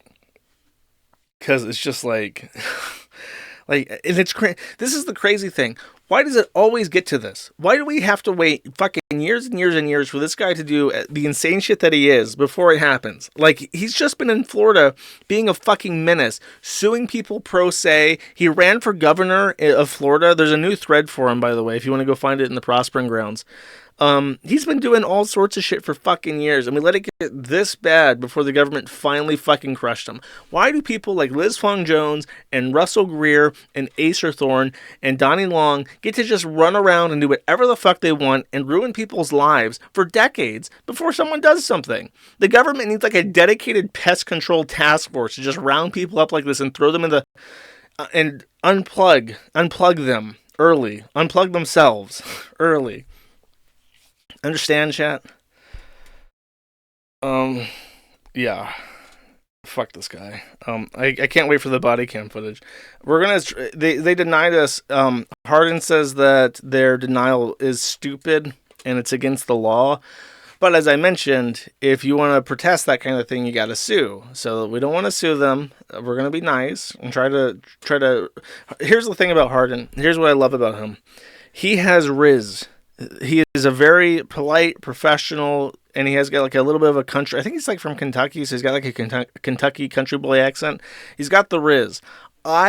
Negative Riz. I talk to anybody about anything, and people immediately assume I'm a fucking weirdo, and they don't want anything to do with me, and they hate me right off the bat. It doesn't matter who it is. I got like -3 Riz. Hardin's got like an 8 or a 9 Riz. He's high up there. So if I ever need to talk to somebody, I just ask him to do it for me. Because I know if I write a fucking email and I send it, whoever receives it is going to say, wow, fuck this asshole. But if he does it, then the door's open wide. So I don't know if that is like a skill you get in lawyer school. I don't fucking have it though. I genuinely, I don't know what the fuck. I have no idea why people instinctively hate me when I start talking to them. But I'm very appreciative to have people around me that do have the Riz, because I don't. Okay. So we're going to ask just for the papers at first, in particular the jail petitions about his treatment in prison. And then hopefully, as the prosecution is underway, we can get body cam footage. But I'm a patient man, chat. I'm already planning. I'm planning my next 8 lawsuits. We're going to be suing the OCC. We're going to be suing the DOJ. We're going to be talking to Ojai County. We will get the body cam footage. We're going to get all the body cam footage. From now on, the government is going to be sending me body cam footage whenever they fucking come in. Okay, I'm the default. They just know. Don't even bother. Just send this guy the body cam footage. He'll want it. It's happening. I'm going to make it happen. Okay. Let's calm down a little bit. Let's watch some good old-fashioned LOL content, the kind of thing that you guys want to see. This is Cognitive Thought, a British retard married to a poo woman. He decided to epically own the Kiwi farms by reading his forum thread and making snide remarks about how dumb those Kiwi fags are. Let's see how that works out for him. He's a YouTube streamer. Just little important details. We open this. He finally started reading it, and relatively nice section of the thread, and he's getting so mad. This is fucking hysterical. I would pay him a lot of money to read the whole thing, but I don't give money to pedos. Really, but you defend them a lot with Warski and stuff like that. And I guess we can't scroll down any further because they've decided that they're not going to allow me. Okay, let's count. 1, 2, 3, 4, 5, 6, 7, 8, 9, 10, 11, 12, 13, 14, 15, 16 seconds for this man to register that there is a homosexual bent over, spreading his asshole, gaping his asshole on his screen. It doesn't even occur to him. It doesn't register in his brain that there is a gaped asshole on his screen. And that's his reaction speed. He should never be a pilot. I don't think they drive in the United Kingdom. I don't know why he has an American flag, but he should never drive because his reaction speed is not good enough, based off what I'm seeing here. Let's hear his reaction. I think he copes about other people posting buttholes, when somehow he doesn't even recognize this. Somehow his chat doesn't even notice this. Okay, let's hear him cope. Oh, I've muted this. They're not going to allow me to read the thread without posting random disgusting shit on the thread. So, what can we do? I tried to read the next page, but no, it's just assholes and shit like that, and that's literally all it is. Assholes and balls you went with, guys? Gosh. Big mad, says Richard Head, I know. I tried to be nice. Tried to. Cock seething over here while they sit there posting testicles to the thread. I have never heard this guy talk without him sounding like he just got gaped by Kirk Johnson. He's always like the most pissy little man-child seething. And I don't, like, how do you live? How do you go day to day that angry at absolutely everything? How do you have no humor about anything that you observe? He just sounds like the most miserable fucking man in the world. And I guess he lives in a little shithole in England, so I guess that explains it. Guess they got to stop me going through shit, right? Oh, they don't want me to read the thread. Clearly. Oh, trying to get me banned on YouTube, guys? That's terrible. Why would you do that? I thought you don't like flaggots. What's going on, guys? Oh, what a... Bro, you're the one showing buttholes on your fucking screen. Even I don't do that. I don't think I've ever shown a butthole on screen. Have I? Chad, I've been streaming for a couple years. Have I ever shown a butthole on screen? I don't think so. So, I don't know. I mean, it's an adult website, bro. You better be careful. Sad people. A lot of sad people. But anyway, posting balls, that means you're gay, says Snibbles. I know. Why have you got a... Posting balls? Did you not see the gaping anus? Did you not see the giant 6-centimeter dilated anus being spread? How the fuck? How do you not notice? Why have you got pictures downloaded of bollocks and assholes, bro? Got to ask. Big gay, if you ask me. But hey, what do I expect? Probably why they're angry at me. Because they're part of the LGBT. Who knows? Who knows? Call it one. I never showed any starfishes. I don't know what you're referring to. I'm pretty sure. Why did you do that, by the way? Since PPP is here, why did you do that? What was the motivation? I'm trying to remember. If you don't, the starfish thing, that was during Stream.me, which was a very magical era. Stream.me era was probably the best era of the sector. It's a power move. Okay. Oh, I did. You're right. I showed the Nikocado avocado coin slot on stream. That did happen. I remember it was like a meme or something it was a meme that was in a spoiler, and I brought up the full-sized image, and the Nikocado coin slot was just a little bit off screen on the bottom preview thumbnails. That's true. Stream.me was the taste of freedom we'll never have. We will have it again, sir. It will happen again. I don't know, Rumble and Kick, I mean, Kick's a little bit, but Rumble is pretty good. It's just that the thing about Rumble, and this is one of the important things with Stream.me, was that Rumble is very like depersonalized. It wants to be like YouTube, so things are kind of broken up and the homepage is mostly like really famous people. Stream.me was like completely open and it was just like a group of insane people and you could see each other. There was like a really strong sense of like community and competition. It was a very strange environment. And it was mostly brought on by the fact that the owners, which was like an ISP, this is how tragic this is. Stream.me was owned by like an ISP or like a data center, and they were like, "Hey, since we have all this bandwidth and shit, anyways, in computer space, we should host like a hosting service, and we'll do like a little competition. We'll give the top streamers like $1,000 in total every week for the best streams." And this like $500 a week thing caused absolute fucking pandemonium as people like fought Hunger Games style for it, myself included. It was definitely fun. It just shows you how much a little bit of free economic stimulus can go, chat. Cool. That's the Cog Butthole. This is Hassan Piker being epically owned, real quick. A little speedy, epically owned. Try this shit out, Chicago style. Ask the lady at the counter, what's the best thing? Why is a grown man wearing a pearl necklace like a 50s housewife? Is this normal?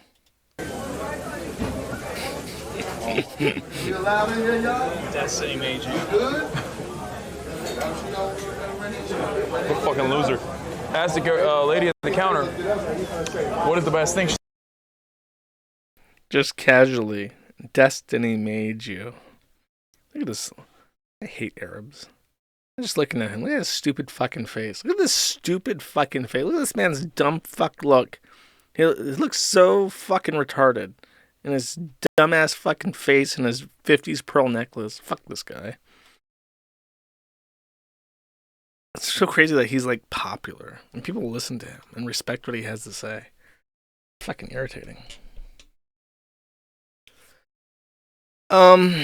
Okay, so we have a lot to talk about in regards to Austin, or Ricada and Ralph. So, the Bossman Jack segment will be right the fuck now. It starts with the Ratatouille rats getting their way. We all knew that this was coming. It was inevitable. And the stated reason was slurs. So just to give you an idea, on Twitch, you are completely within your right to smoke crack-a-rooski, crack rock, get arrested, come back, stream Gamba. But if you call someone a faggot, you will be immediately super mega banned by Twitch Janny Trannies. So he called someone a faggot in the heat of the moment, and he got kicked out. So now he's on Discord. And I'm going to play this clip of him on Discord talking to his fans. And you might notice something about his behavior. Oh, you want to, Deco? Here's what your mom and you and your mom were supposed to be here 30 minutes ago, bro. What's going on? I thought you were bringing the stash. You said you had the fire. I think you're a liar now. Why are you putting that in my chat, bro? I thought you an op. You an op? BTC tweaking? I am? Sammy, get the fuck out of here, bitch. Don't fucking subliminally try to diss me, you fucking moron. You fucking loser. You can go too. I know, right? I know. They do this all the time. They do it all the time, Chris. So fucked up, man. They act like they're cool, and then they fucking out of nowhere, they get their little pussy hurt or something. I don't get it, man. I don't understand what I've done. What have I done? They have no life. You don't, dude. You don't. You're watching me. You don't, dude. That's a fucking perfect answer, bro. They have nothing. No zip, nada, no life. Dude, his bouncing, like the bouncing he's doing, is crazy. It makes me think, like, especially when he was twisted a different way and you couldn't see the chair, it kind of looked like he was like sitting on like a yoga ball. He was kind of bouncing on it, but he's just like proper fucking tweaked. Yet they want to act like I'm the one that does it. You're watching me. You're literally, quite literally, sitting there trying to talk shit about me, in front of everybody. And fucking you're talking, and you want to act like I'm fucking the one that has problems. Dude, you're fucking out there, bro. You know who I'm talking about. You know who I'm talking to. You got really fucking Oh wow. Oh wow. Was he really talking about that? I saw that. Yeah. That's weird. And why would you continue to watch? You think that way? Why are you watching? I don't want no enemies, man. I'm just sitting here chilling. Oh, look, we got Dreidel Man. Brrr. Hit the ball, pass the ball like Anne Frank. I'm fucking Dreidel Man. Grape drink and shit. I just remembered how much I hate that guy. They pulled the plug on our boy, Tupac. We had Dreidel Man just walking about, going rah rah rah rah, gargling cum in people's ears. It's so insulting. Anyways, my boy's looking rough, is all I gotta say. He's running out of streaming platforms. He's running out of Gamba sites. He had a big spurg out at chips.gg because he was losing money. Okay, oh my god, I didn't even mention this. He had a whale gift him $120,000 in cryptocurrency. Just fucking dropped 120 grand on him. Like, hey boss, I'm up fat. Here you go, champ. And it's like he's putting all this money into chips for whatever, even though he hates them, and he's losing it all as he does. He lost like $30,000 in like a couple of dice rolls and shit. He lost it slower than usual, so I think his crack intake is a little bit lower. But yeah, it's crazy, man. Drop me $120,000. What the fuck? Why can't I have $120,000? Why do bad people get $120,000? There's shit I would do with that money. Just say no. I got vendettas to pursue. All right, I got sides of a mountain in Idaho to civilize. Why are we doing this? All right, so the Ralph thing. There's two parts to this. As I mentioned, we are bussin', and we're not just bussin'. We're omnibussin'. The Rekieta Omnibus is going to drop in Candy-Ojai County Court tomorrow. I think it's at 10:30 a.m. Central Standard Time. So things are heating up. And it was just going to be Rekieta and a couple of Kiwi fags. But at the last second, a hero stepped up. But before we get to his hero's journey, let's talk about some other minor mishaps that happened before. You are looking at, you will not know this because you can't see the address bar, but you are looking at the RalphRetort.com. And I, as a humble systems administrator, know exactly what this page is. This is the WHMCS one-click deploy WordPress error page for hosted, managed hosting. So the cheapest of the cheap in terms of a website that you can get is a managed hosting platform like this, where they basically run a server, they put on WHMCS, and then you buy it, and the package deploys your WordPress blog. And it's called shared hosting because it's basically one server that has a bunch of different websites running on it, and you're competing with those other websites for resources, but it's super cheap. It's like $5 a month to get a website, and most importantly, it has zero technical know-how. You don't have to know anything about computers to get one of these set up. But the downside is when you have so many levels of abstraction and you're just on like a managed hosting service, they're usually pretty picky about their clients. Like if Mom's vegan cooking blog is on the same IP address, in the same server, they don't really want the anti-Jew drunk pigman on the other side of the server. So I'm actually shocked that this hasn't happened sooner. But somebody reported them and it got taken down. But this is interesting because one of the last things that happened before this was that I was actually browsing the RalphRetort.com, and I was browsing the RalphRetort.com because I mentioned on the last stream that I remember that, and someone actually went out and did this. I remember that there was the Killstream roast of Dick Masterson, and I thought it would be really funny because if you didn't watch it, You can look this up just by searching on YouTube, Killstream Roast of Dick Masterson. If you watch Dick's part of it, it is so bad, it genuinely feels like the joke is that Ralph is trying to hype him up and he's bombing it, like an Andy Kaufman skit at Ralph's expense. Or like a Sam Hyde thing. But no, he's just completely fucking it up. And I remember this, and I was thinking about it, and I said, I have a feeling, I had a thought, that I think Dick was the first and only inductee into this Killstream Hall of Fame. So I archived this right before the site went down. Dick was the only person ever inducted into the Killstream Hall of Fame. Dick's performance was so bad, it broke the back of Ralph's ambitions to induce more people or induct more people into the Killstream Hall of Fame. He never reattempted it. He gave up completely after this. Dick will be the only person inducted into it ever because Ralph just completely gave up. Now that's a funny joke.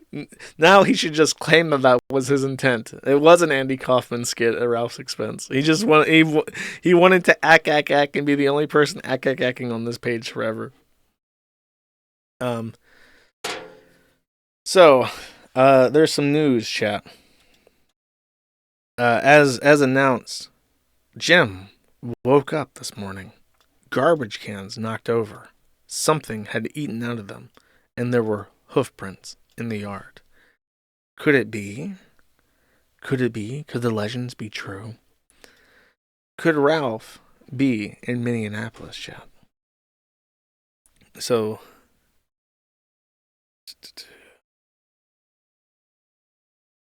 I think, is this...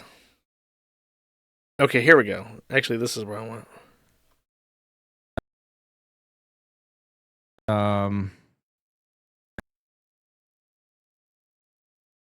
Sorry, you have to listen at Ralph time. It's the dead air that you get to enjoy on the kill stream. And then I'll also film and dox all these Kiwi Farms freaks as they come out of the courthouse. So that's another thing. I'll be posted. Now you can't. They won't let me take my phone into the courtroom. Anybody who's ever been to court knows that.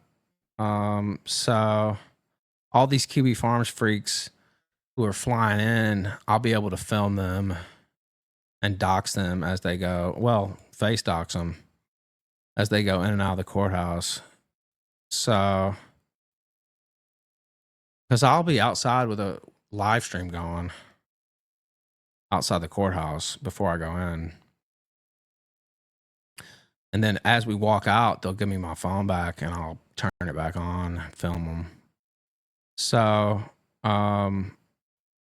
that's another consideration here.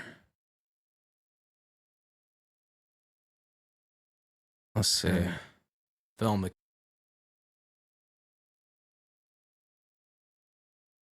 Because they have no right to privacy attending a public court hearing anyway. So, Kiwi Farms filth as they're walking away, trying to cover their faces.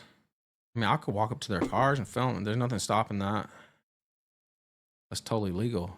It's not legal in Mexico, but it's legal in the United States.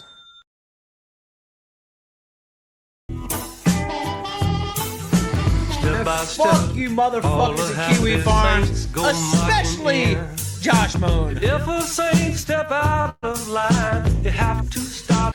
So, Ralph promises to dox the Kiwi fags and intervene on behalf of Lord Nicholas Rekieta. He will defend the Baldo's honor. He will be there in the parking lot filming people. He will attend the Omnibussin himself. The stakes are high, but if only he could attend. But alas, he teases, I'm thinking of flying into Minnesota and going to the Omnibussin hearing for Rekieta Law since KiwiFarms.net is sending his goons there. Oh, I didn't do it in the Ralph voice. Silly me. I'm thinking of flying to Minnesota and going to the Omnibussin hearing for Rekieta Law since Kiwi Farms is sending his goons there. Are people interested in that? Then he also replies to himself and says, I would also be able to film all the Kiwi Farms filth as they enter or leave the courtroom. Lamau, the gauntlet thrown. And in fact, a man did finance his flight to Minnesota. Someone just sent me $500 to make sure I'm at the Regatta hearing. And then we have a note here from Michael Farrell. That's MICHAEL FARRELL, Michael Farrell. And it says, I do what I say I do, like supporting you, my king. Maybe you should go to Minnesota to cover Nick's hearing. If anyone can handle something like that, it's you. Not that. If not that, then do good coverage and tell Noel to fuck himself. Signed, Michael Farrell. So, Michael Farrell sent him $500 to go to Minnesota to dox those Kiwi fags. And Ralph proudly posted this fact on his public Twitter account to epically own everybody. And indeed, I am epically owned. Breaking, hold up. What is this? Okay, sure I play that. So it was on. People suspected that Ethan Ralph would be too fat and retarded to actually fly out of Mexico, considering that the last time he tried to fly out to Mexico, it was a horrific ordeal for him, and he lost his passport, as he would later reveal. But progress pictures did begin to take form. He posted pictures of himself eating, as he does, as a little truffle pig, hunting through the airports of Ciudad Mexico, eating whatever the fuck this is, and flicking off his own cell phone for whatever reason. He says, "Oh, it's real. I'm coming to Minnesota. I wonder of the Spurgs who have gotten so much joy out of trying Regatta's life can even be bothered to find out where I am." And then people just immediately searched the sign in the back and found out that he was in the neighboring airport. He did not want to go to the Mexico City's main airport, Benito Juarez, because it was the hub for Aero Mexico or whatever. So he went to the smaller airport, and I think he flew out to Tijuana after that. So he, for whatever reason, he challenged people to find out what airport he was in, and it was easily done because there's a fucking message that says right there where he's at. He then began to live post videos of him yelling at me for some reason. So I would wake up and see that he had posted like another 4 videos. This is an example of this. The video playback has been paused due to a network error.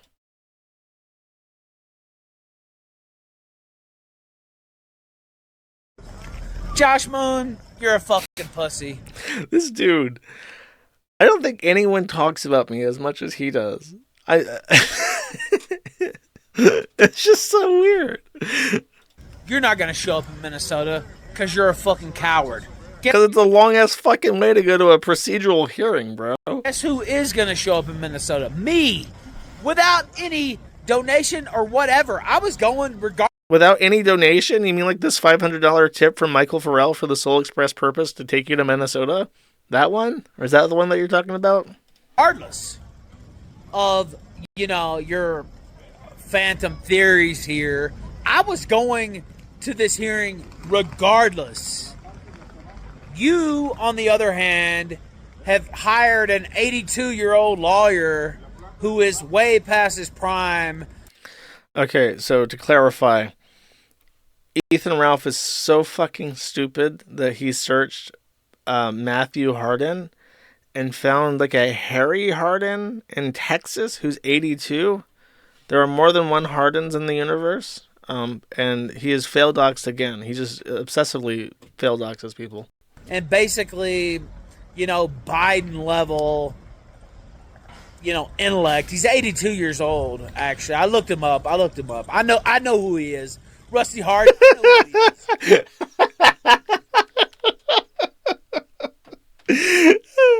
How does this stupid fuck feed himself? Legit, how does he manage to feed himself? I mean, he's losing a lot of weight. Maybe he can't. Maybe the fucking holes in his brain are so bad he's just not eating anymore. But for real, how's the stupid fuck lift a spoon to his face? Because, well, I know who everybody is. I keep up.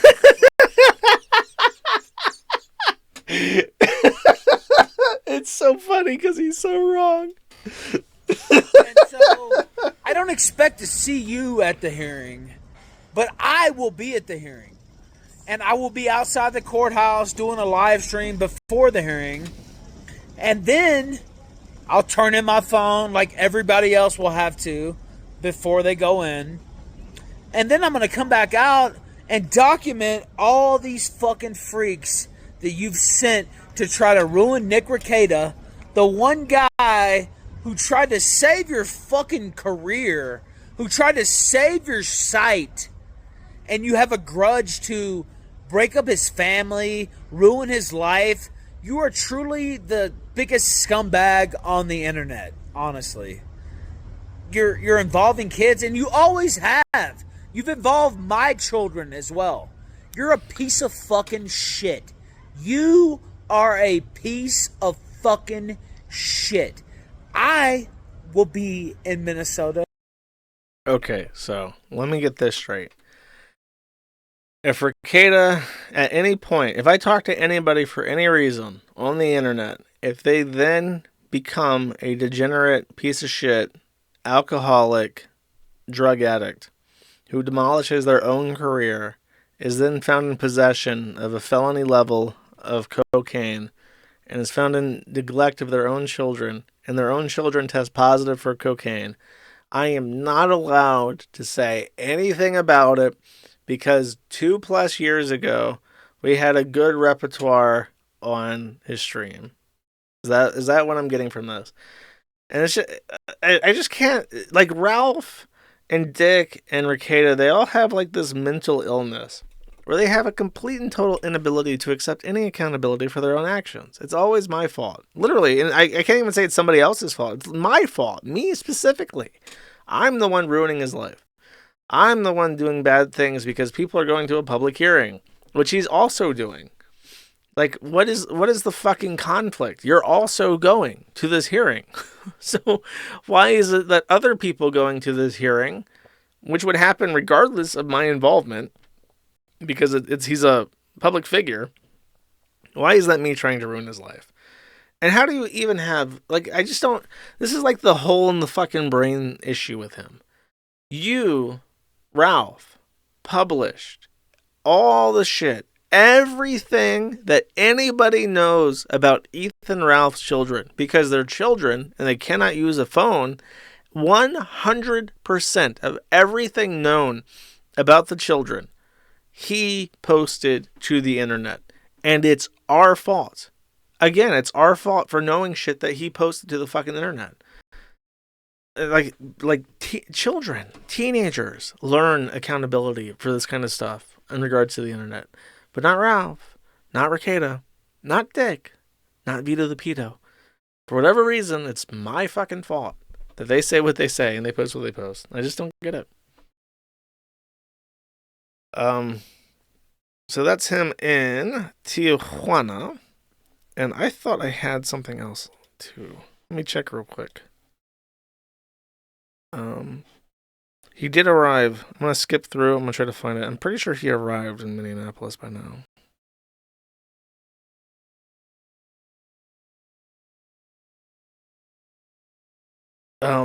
He said in one of his... I can't... Really, bro? Okay, give me 1 second. I hate fucking computers. Let me find the post where he's in Minneapolis. Spoiler alert. That's what Jim was hinting at. He had heard. The Battle of Jim's Driveway is very real. It's coming. Because if he go, what's going to happen is that Ralph is now like stuck in Minnesota, the most boring fucking state in the entire country. And he's going to be like, well, what do? I have to pretend that this is a cool thing. So he's going to go to Minneapolis. He's going to go to like a gastropub. He's going to eat like a burger and be like, imagine eating this good. And then he'll go to... should I do it? If I say the words, I bet you that bish, fat faggot, pussy motherfucker won't go to Jim's driveway. You know he's going. You know if I say those words, he's going. And I have to be careful about what I say about Medicare. If he does show up and like somehow kills Jim through like germification of his surrounding area, I will never live that down. I will always be the man who murdered Jim. Even if it's Ralph that went to the house and got him sick, I would be held personally accountable for that.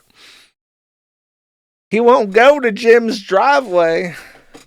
Look, if I know anything about Ethan Oliver Ralph, it's that he is a spineless, bish, cuckold pussy that lost both of his children because he just ain't man enough to fill a grown man's shoes. He ain't man enough to do what needs to be done. That bish motherfucker, Ethan Ralph, would never, and I mean never, in a million years, the earth could spin round and round millions of times, and Ethan Ralph would never in that length of time find what it takes to summon the courage to show up on Jim Medica's driveway and topple over that fucking inflatable skeleton thing he's got in his front yard. Never in a million years would Ethan Ralph have the temerity, the character to do such a thing, chat.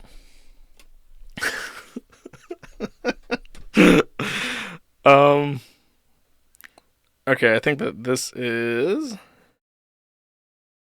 the latest video. Whoa, I'm looking too dapper today. I mean, my goodness. Wow, look at that. The curl, man. I can never kill. You look like a pig. You are literally you look like a 65-year-old pig. Pink, slit eyes, old. This man right here, if I've ever seen a man too old to go to Jim Medica's driveway, it would be this little piglet son of a bitch right in front of me. That Ralph curl, no matter what the fuck I do. I know one motherfucker that won't be leaving his house the next 2-3 days, and that's Fake Cancer Man. He's cowered down in his anime dungeon. Even though mere miles separate us, he's cowered down like the bitch that he is. I'm hoping Wait, he's asking a cripple to leave his house to come confront him? Motherfucker, we can turn that around right on you.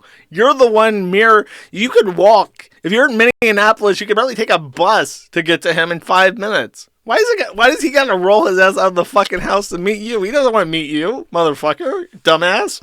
What the fuck? He's really in pain. I doubt it though.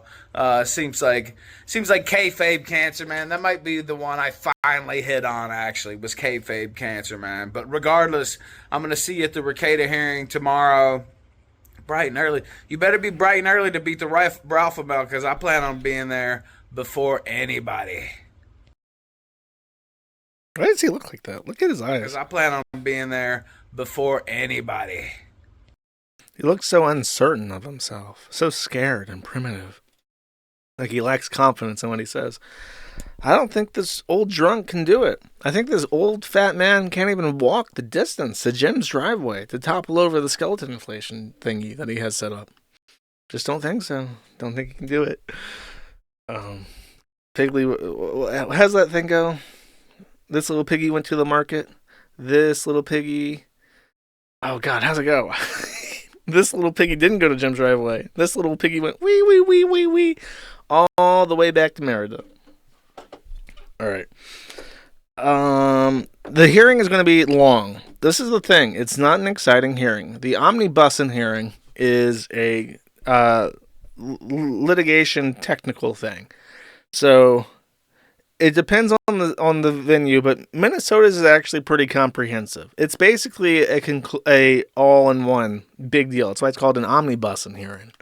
So we Omnibussin at the Omnibus, and the Omnibus is basically, if you want to raise almost any pre-trial motion to dismiss evidence, to petition, basically anything before the actual trial is set, you have to do it before the Omnibussin, and then during the Omnibussin, then it's actually decided upon, and the context of the trial, or if you're going to accept a plea deal, is set in stone.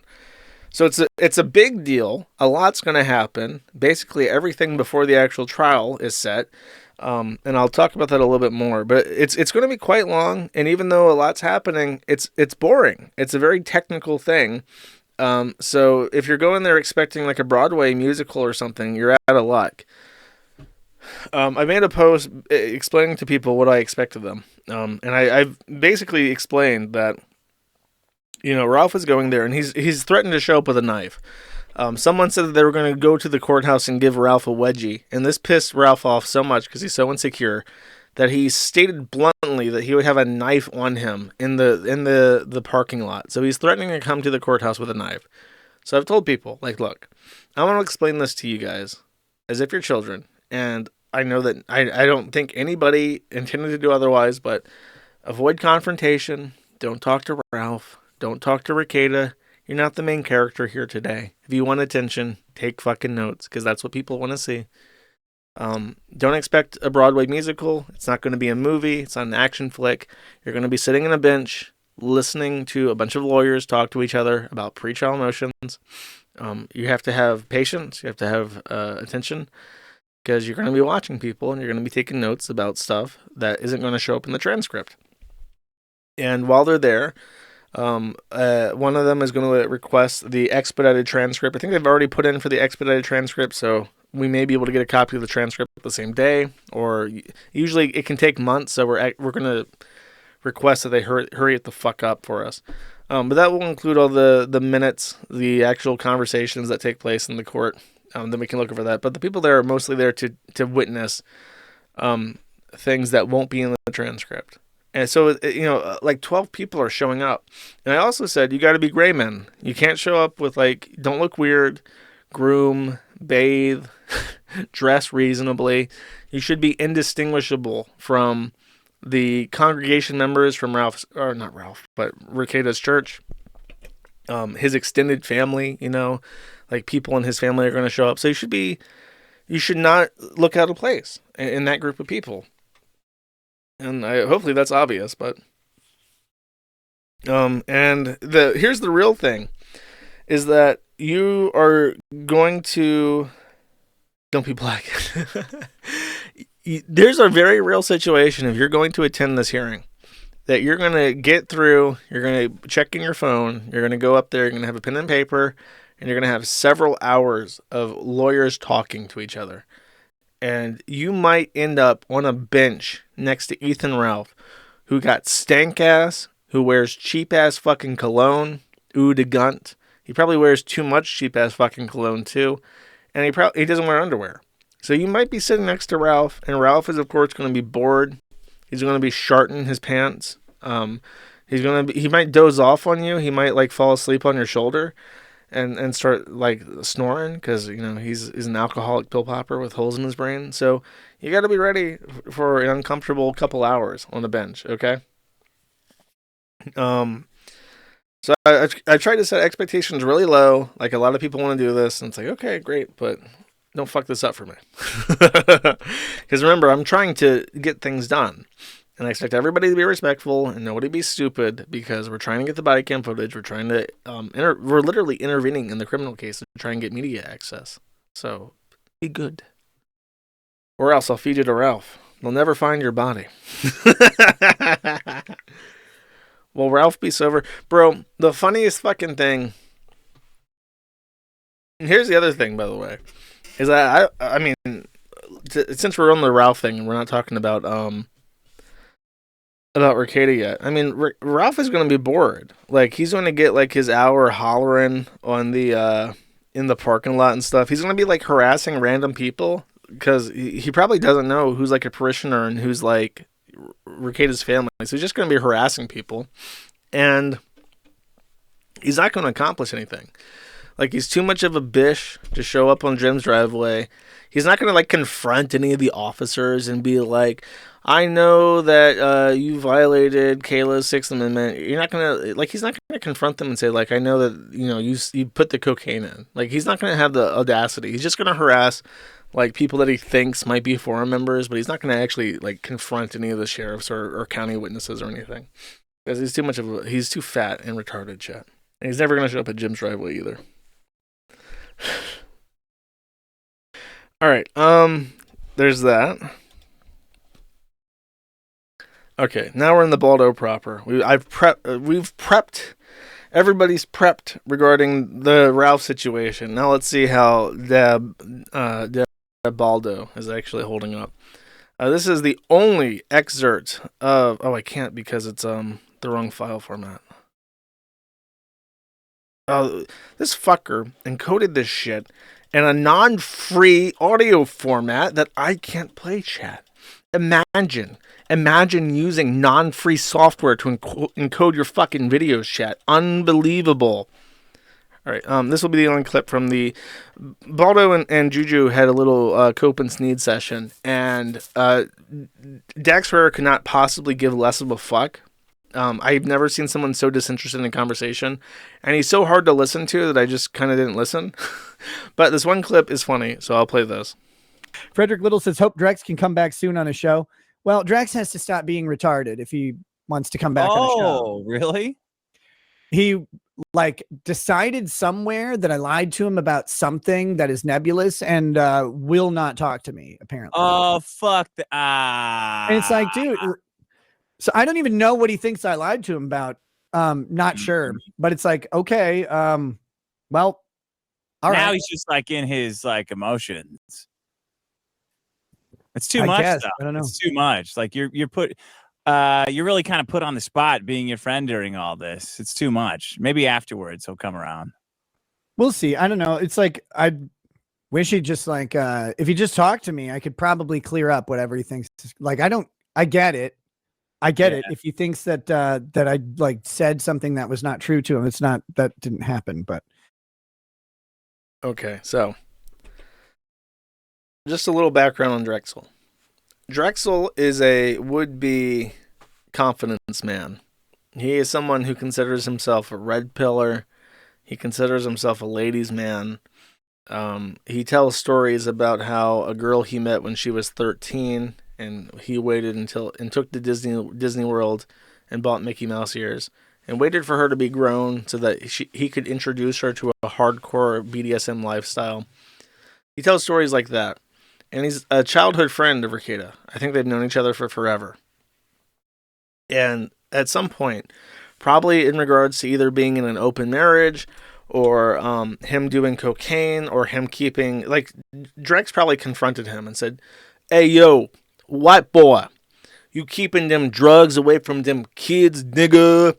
And he was like, "Yeah, of course, man. Of course I'm doing that. I'm doing everything responsible." And then the charges drop, the evidence drops, and it's obvious that he's been behaving recklessly. And I'm sure that's probably something along the lines. And then Drex probably just cut him off and said, "Look, you fucking lied to me. You disrespected me. We're childhood friends, and you lied to my fucking face. I don't want anything to do with you anymore." And he cut him off. And it's like, now Rikita feigns ignorance. I have no idea what nebulous concept regarding... And this is like narcissistic manipulation bullshit. Because when you cut off a narc like this, and you just tell him, "Go fuck yourself, I don't want to talk to you anymore," well, he has to try and trick you into talking to him. And I'll actually just show you. I didn't mean to intend to show this, but I'll show you this on screen. There's something I want to show you. And when I posted this on the Kiwi Farms, I immediately got another shower text. And immediately, and this is what happened. This is the gist of it. He messages me immediately, shows me a screenshot of my post, and then says, "Oh, someone has literally no idea what stage of the case he's at and literally doesn't understand the case or the legal reasoning. Also, you didn't block me. Oh no, Kiwi Bros." So during the last conversation, I said, I might block him. I'm not sure what I'm going to do. And then he comes out and says, "Oh, you didn't block me." I said, "As I've stated, I have nothing to gain from talking to you, and you are actively hostile towards me. I will no longer respond to you, and I will not post messages on your behalf. If you want to write me so I can read your messages and champion that as a big win, go for it." So if he feels vindicated just having little read marks next to my messages or his messages, go for it. I'm not going to stop him, but I'm not going to engage with him. He posts half of the conversation. There's another message after this that I wrote him. And I'll tell you what it is. I just said peace with the little peace sign to be snarky. And then he wrote me 3 or 4 other messages. And this is a great example of what I mean, because he posts this, and the reason why he posts that is because he wants me to follow that up and post the other half of him chimping out at me, or he wants me to correct this, like I did when I said, like, as I said last stream, I was thinking of blocking him, but it's like when you cut off the narc, he wants to lie and force you to address it so that contact is made again. And he's doing the same thing with Drexel. Like, Drexel cut him off. He said, "Hey, nigga, you lied to my face, bish." And he cuts him off. And he says, "Well, actually, I didn't lie at all." And if I did lie, he does not even man enough to tell me what I'm lying to him about. And he's trying to get Drexel to message him back, like, "You know what you fucking lied about. I remember I asked you straight to your fucking face. I said this, and you said that to me. And then this happens, motherfucker. You fucking lie." Because that gets the contact going again. So he's just going to be like a little passive-aggressive dickhole to try and get contact going, because that's his personality type, because he's this fucking retard. Drexel dropping him is like a really big deal, and I didn't expect that, because again, they're like ride or die. They've been together for a long time as friends, maybe even more than friends. So this is what I posted that got his attention. Okay. Actually, I can tell you this as this loads. I can tell you this. Last stream, I made a prediction and I'm wrong. So I'm wrong at the very last second. I believed that Kayla Ricada was going to take a plea deal and then confess to the possession. And then after that, both Nick Ricada and April would then point to her confession and say, "There's your culprit. She confessed. It was her cocaine. We didn't do anything." And that kind of position is really hard for the state to argue against, because they do have a conviction. And they might be able to walk. They might be able to drop the charges. And if they went to trial and lost, and they very well could have because of Kayla's confession, because she would then take the stand on Nick's defense and say, "Yeah, it was my cocaine. Nick only drank. He didn't even know I was doing cocaine. He's an innocent good boy. He didn't do nothing." Then, if the jury was sworn in and then the charges were dropped, or he was in any way let go, or if he was acquitted because of Kayla's confession and testimony in his defense, he would be protected from double jeopardy. So he would then walk from the courthouse and then go, "I told you, Kiwi fags. Wait, it's the Ralph voice. I told you. You just had to listen to me. I told you the entire time." And then he could even say, like, "Look, we lied. Kayla lied to protect her family. She took the probation to protect me. Look, because in her position, because she took the guilty plea, she couldn't then say that she lied, because then they could revoke her plea and charge her. Nick could, though, because he had double jeopardy protections. He could then say, she lied. It was Aaron's coke the entire time. The warrant was, but we pulled off this stunt to just get the government off our dicks. But we knew we worked with the government to resolve this, and it's resolved. It was Aaron's coke. We didn't do any coke. The children weren't endangered. Yada yada yada." And he could just say, like, "Look, I outplayed everybody. I'm the best lawyer in the world. 2 years probation for Kayla, and everything's as good as gold." That did not come to fruition, and it didn't come to fruition. Literally, the deadline for former filings, because as I mentioned, the really suspicious thing that got me thinking that's what they were going to do is that Kayla hadn't entered any appearance. She hadn't entered any appearance at all in the case. So, as I mentioned, the Omnibussin is a big deal. You got to be bussing before the Omnibussin, or you're fucked. You haven't entered in anything. You're going to trial, and you didn't try to do anything to set up the trial in your favor. It's a big deal not to have an attorney before the omnibus hearing. So I just assumed that she would represent pro se, take the deal, take the fall, testify in Nick's defense and April's defense, and then they would all walk, skipping off into the sunset, decrying how they triumphed over the corrupt government, trying to fuck them over. But then, Kayla got an attorney. And immediately, And by the way, this is not just an attorney. Maggie Kluver is the prosecuting attorney who still runs a private practice in the adjacent county called Big Stone County, which is a very confusing name because Big Stone Gap is a district in Virginia where Melinda Leigh Scott was suing me.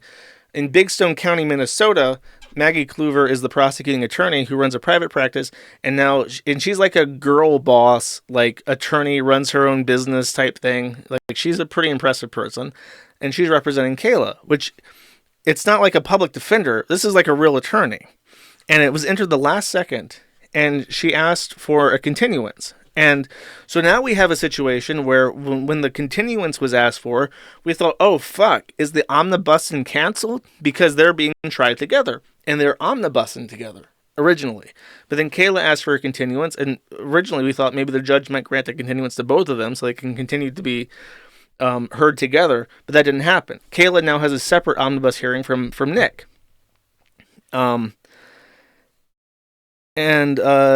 So this might be an indication that Kayla is unhappy with whatever they were planning before. Like, why wait to the very last second to retain your wife's counsel? And if you're going to be, I guess you need a different attorney than White, but it's like, what's the plan here? Why wait? And if it's not like there's problems in heaven or whatever, there's a problem between the relationship, it might be money issues, because this is the other thing that happened, and this is what got him to shower text me. Nick is selling his second home. So his property is quite large, and it contained a 7-acre, 6,600 square foot adjoined property that was like a dug in. You can see it's like dug in. It's weird. I guess because it's Minnesota, it gets so cold. It's like literally dug into the ground. But this house is up for sale, and this is the house, and we can tell that April Anderson Nee Imholt lives here because there's actually a picture of the entryway, and we literally have a picture of April wearing this sweater that's hung up on the curtain rod here. And what's really, really weird about this, by the way, is let's take a look at this picture. Trouble in Paradise. That's what I meant. Not Problems in Heaven. Sorry, you know how my brain works. Okay, this picture wants to fucking load, which it may not. I'm not sure why everything is so slow today. Uh-oh. Oh, there we go. Okay, let's take a look at this. Computer. Enhance. To the right, computer. Enhance further. Computer. Analyze this footage. Josh, this appears to be all the bottles of alcohol that Rekieta claimed he poured out after his arrest. Thank you, computer. That's exactly what I thought. So he lied to his audience straight to their fucking face and said we poured out all of our alcohol and I'm living clean now. He literally just took a big like bear hugged his entire cabinet of alcohol and duck waddled over to the neighboring house a couple of acres away and dropped this shit on the writing desk in the kitchen. It's like, oh, there we go. And then the CPS arrives at the house and investigates and says, well, I guess he did get rid of all the alcohol. No, he didn't. It's in the next house where April still lives. It's where he goes to bang his hot wife. I wonder why he's pissing hot for alcohol, Chet. Could it be that there's still alcohol in the second home? It would have behooved him to clean this, especially because we're looking at this and he didn't pick the bathroom pictures. Where are the bathroom pictures at? Give me a second. Hopefully someone's got the bathroom pictures. Those are important. How the fuck are you going to post these pictures? Oh, this guy got it.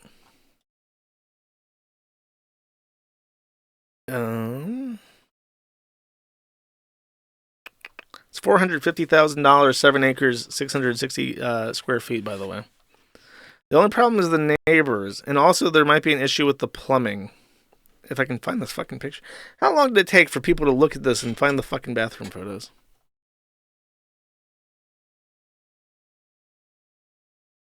A lot of this, by the way, is just talking about One of the things that Rekieta has filed in his omnibus hearing is that he is contesting the quality of evidence by the attorney. This is the actual video that was included in as a link, and this is an archive from Backwards Internet, and this is the one that shows his nose. It has like a bit of cocaine on it. But I have both a personal copy of the stream where he has cocaine on, and I also have a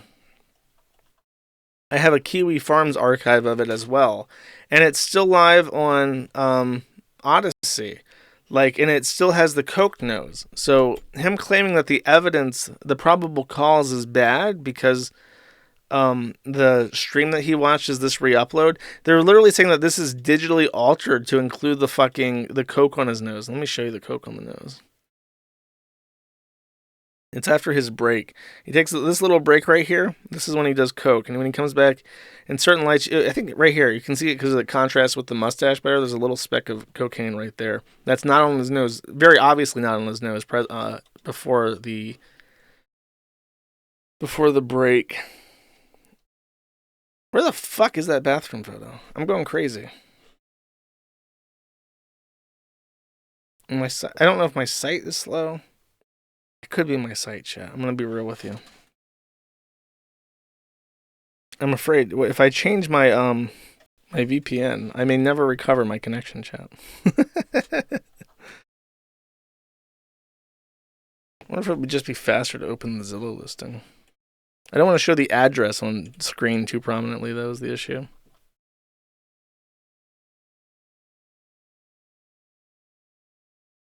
Dude, I know. Imagine wasting all that coke.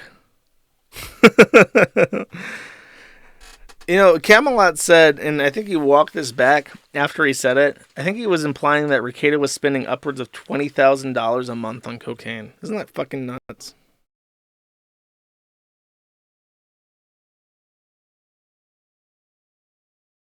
Sean says that the motion to dismiss that Rekieta filed is embarrassing.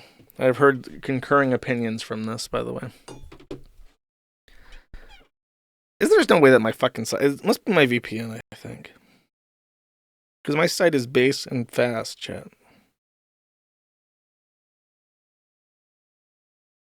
I'm telling you right now, this stream does not end until I get the bathroom photo.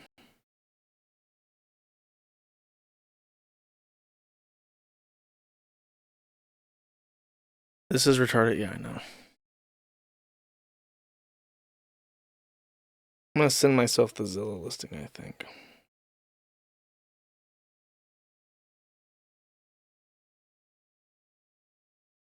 Okay, I got it. Hold up. I'm bringing it up now, chat. So imagine this, right? Imagine that your wife is leaving you. Imagine that she demands her own attorney. Imagine that the attorney that she wants is a girl boss from the next door county, Big Stone County. And you have to sell your hot wife's personal 6,600 square foot, 6-bedroom home. And you really don't want that house to sell because your wife is a bitch and fuck her.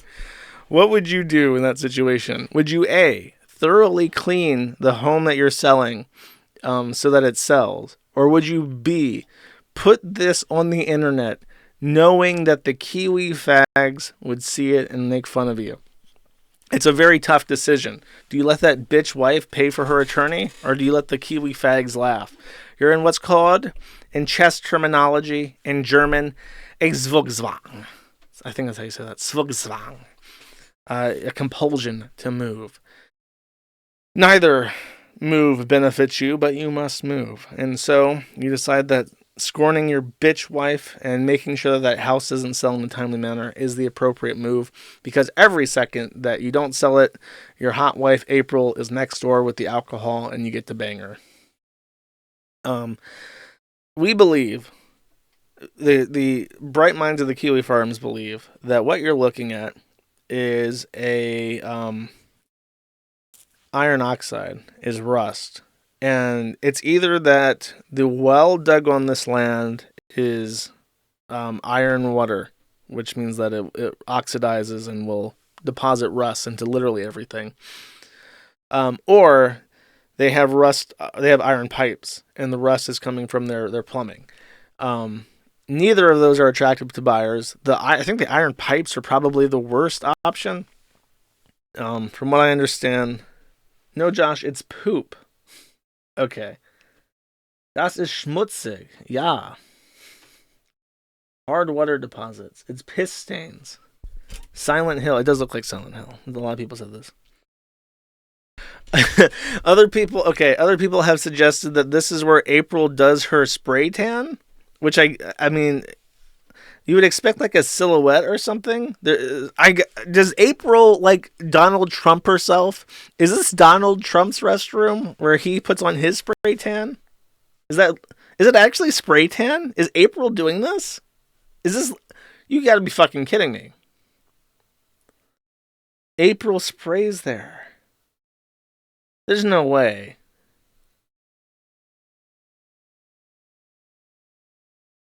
No way it's on the nozzle of the shower head.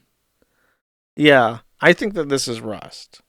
It looks just like rust. There's no Listen, I've seen pictures of April. She doesn't look like fucking Trump, okay? She's not walking around rust colored. It's not a spray tan booth. That's definitely water from the shower. Okay, chat's trolling me again. Unbelievable. So last second also, by the way, the Nick Rekieta is asking for, and this almost gave me a brain aneurysm. We've discussed Officer Pomplin because Robert Barnes has accused Officer Pomplin of having a personal vendetta against Nick Rekieta, which is why he was the one who asked for the warrant. Barnes directly accused him of malfeasance. And then the other person that Rekieta has subpoenaed to testify during the Omnibussin hearing is a guy called Robert Brahnes. Let me spell this out for you guys on the screen so that my utter fucking confusion upon trying to understand this information can be made clear. Robert Brahnes, a sheriff of Candy, Ohio County, not to be confused with Robert Barnes, the person who accused Pomplin of lying to acquire a search warrant. Are we understanding? Pomplin, Brahnes, sheriffs. Robert Barnes, shyster. Okay, have we made clear? When I read the Robert Barnes, I'm like, what? Number one, why is he calling Barnes in to testify? Number two, why did he spell his name so wrong? It was very confusing, chat. And I think that's it. Until the battle of Candy, Ohio County Court is settled, we will not know more. Ethan Ralph, poised to strike. A dozen plus Kiwis, gray manning it up, preparing to make a multi-hour-long drive to an obscure South Central Minnesota courthouse. Nick Rekieta, probably shower texting me as I fucking speak. I'm assuming that if I check my phone, I have a signal notification. Everybody else laughing. The body cam footage not claimed. Montagraph owed $300. It's like Game of Thrones. Every character here has complex intertwining web of motivations and potential strike points that could ignite at any second. What will happen tomorrow? Chat. I don't know. Aaron, by the way, Aaron Imholt, not to be confused with April Anderson, nee Imholt. He violated a court order to not contact his ex-wife, which is the one before April, and he just took a plea deal. So he will pay $135, and he's sentenced to 90 days in jail, but it stayed. So if he manages not to fuck up for a full year, he will not be going to jail. There might be a mugshot, by the way. I don't know if anyone has the gumption to actually go out and find that mugshot, but it's out there. As part of pleading guilty, Aaron described his violation as on a blogcast I host, I mentioned and criticized the person who had the protection order against me. Said he made jokes which he was not proud of. Stated he was not in the same mindset today as he was then, and the relationship between him and the victim was better than before, and that he had took responsibility for his actions. When he left the court, he thanked the judge. So there he is, our big boy. The man who Nick Rekieta's wife is supposedly madly in love with. Now that is the face of pain. That's just a really unflattering photo. I don't know what's going on there. That's a that's a face of a Baldo that's pinching a little bit. All right. And I think that's it for all the Rekieta stuff. Now, I have one extra thing. This is another thing that I'm going in blind on, okay? But it was very popular the last time I did it, so maybe this one will be fun as well. Many streams ago, on the fly, I played a video of a man named Dion, who was a self-harmer survivor that was some many weeks clean of self-harm. And for us, to entertain us, he would cook one of his delicious butter dogs. The dog with the butter on it. Not to be confused with the butter dog, the dog with the butter on him. Okay? It's a little bit different. You gotta pay attention to the nuance. Well, he really wants to be famous. So any talking I do about him will, of course, be appreciated. However, his quest for fame and success on the internet is not going too well.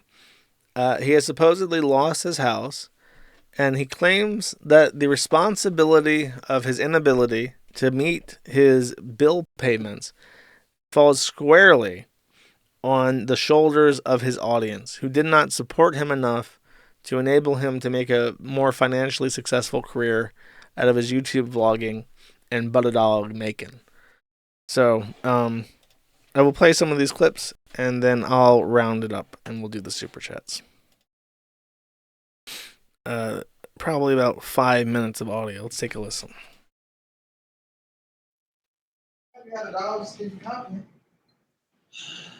Well, saying I miss the dogs all the time. Well, that's in the other house though, and that's when I'm about to do videos of them now. Because I don't know how I'm gonna help you now. I fucking failed. Yeah, that happens. Well, not like this. Yes, a lot of people do that. Luckily for you. If I was some damn celebrity, we wouldn't be going through this right now. Luckily for you, we have another place to go. God, dude. People don't have other places. Man, people don't know how much power celebrities have. I gotta be one so that I could get our old house back. I guess that's his mom? It's not very clear. I think he lived with his mom, so I guess they're both losing their house. Anything that looks like bug eggs or seed bugs on the way. Anything. I'll speed it up a little bit. So I'll be up another half hour, so talk to me. Wait, I don't want to tell them to get rid of my sheets though. They're all clean. Yeah, that's not what I told you. Clothes, plastic bag. Any clothing, plastic bag. Hangers, separate plastic bag. Photos, box, paperwork box. Throw away that chair. Why is this guy telling? Why is this guy? Why is he telling him to throw away his sheets? No, wait, how's there? I don't see any. This politics. Okay. All right, thanks. How do you know there's bugs on it? I didn't see any when I was. Sure they are. But Mama. Everybody's living furniture. No, it is his mom. I'm not bringing that damn thing over here. I'm not taking no chances. I'm getting new recliners anyway. So I guess their house is infested with roaches, and she's telling him like, throw out any sheets that you have that have roaches on them because I don't want to bring roaches to the next house that we're gonna move to. And he's like, no, I want my roach friends to come with me. I like that. I like that recliner. I'm getting enough. Did it have one exactly like that? I don't like nothing. No, it'd be cough. Bro, I'm sorry. There's no way I can make another stream after this. I'm going to fucking bed after this. And I told PPP, I said, I'm not against the idea of playing with DSP, but like, I am proper fucking crashing after this. You know, I picked one, I picked out. One's a big one for living room, and the other one's small for bedroom. I'll get one for you and get bedroom. Okay. I'm just gonna miss my neighborhood because Come walk over there. God, what? I swear, if I could self-harm or get locked up in a mental facility again, I don't fucking care. That may end up happening. Well, Mama, I lost everything. I lost how kind of people were to me. You got a job. No, it's that fucking bitch. That's Caribbean's fault. I'm doing a live stream of this. I wish. Ah! She said, get a job. He's like, no, I want to be internet famous. And then the dog starts barking at him. Get a job, Dion, dog says. My dog says, get a job. Mama, I'm sad. I lost that place. I know that. I tried to keep it as long as I could. It was my mistake just because people think I'm needy. It was my fault. Let's see. Dion the doctor sounds funny. I never even liked her that much. I did. I didn't even give me eye contact when she answers home. Like, no, just go inside your fucking room. Don't even talk to me. I exposed her face online. I did. Secretly. Without her knowing it. Because she should be living in our house in the first place. It's our house. Same over there, too. It's really quiet. I'm going to miss her neighbor next door, too. Because I miss her too.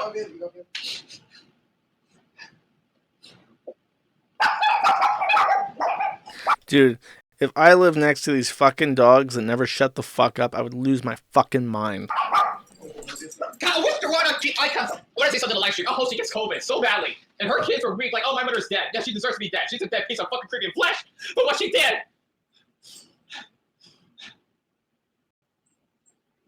Okay, that's fat ass. No wonder she is so fucking obese. And the other thing is, my mom had to clean up after them. She always want to leave food around. She complains that, oh, I want to waste food. I had to pick up that damn heavy sack of potatoes. It was growing fungus on it. And there's flies over the deck house. Yeah, they complain about it? I'm thinking, you're a grown-ass fucking woman. You're black, aren't you? Should you be fucking clean or you want to be like a fucking monkey then? What? Well, I have to at least have to trust somehow. I feel naked. I feel like I'm losing human rights. I miss walking at a certain time of the night. Walking at a certain time of the night is a human right? Who is he? I wonder if he's complaining about his mom making him do chores and calling her a monkey or somebody else. He also recommends Caribbean hobo, so I'll listen to this. Can I totally like leave the bed? Can I just like be here for like one more night then?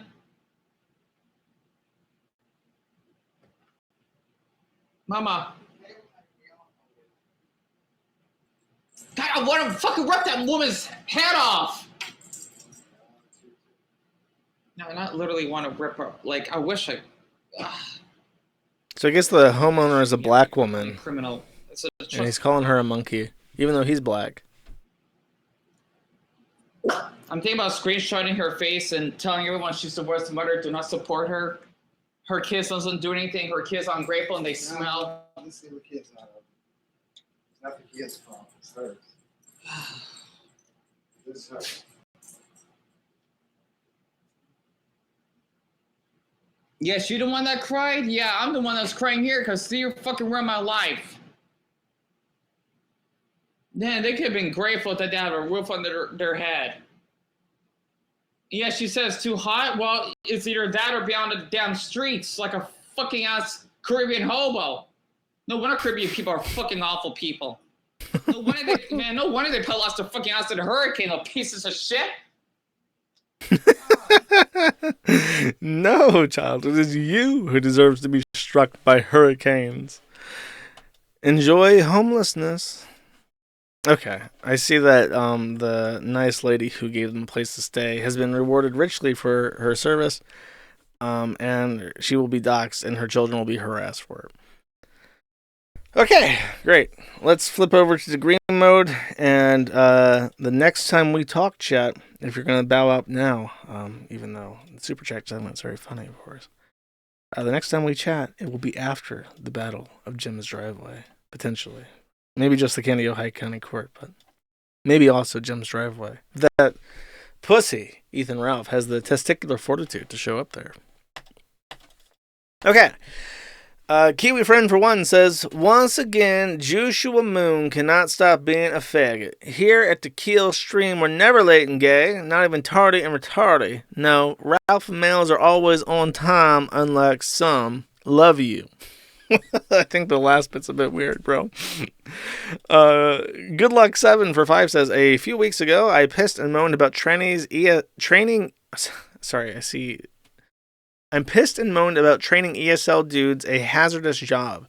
Last Friday until now, I was training Americans the same job, and they're even more retarded. Eugenics isn't a bad idea. When you say Americans, do you mean white people? Because I doubt it, bro.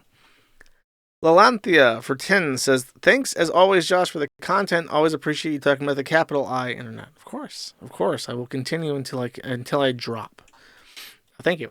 Haramburger for 2 says, Sassy Noel wants to go over and stream late, but Officer Noel does not. Oops, pardon my flatulence. Punt them a harder hubby. Oh, I forgot the hubby part. I definitely suggest watching the whole body cam footage if you're curious.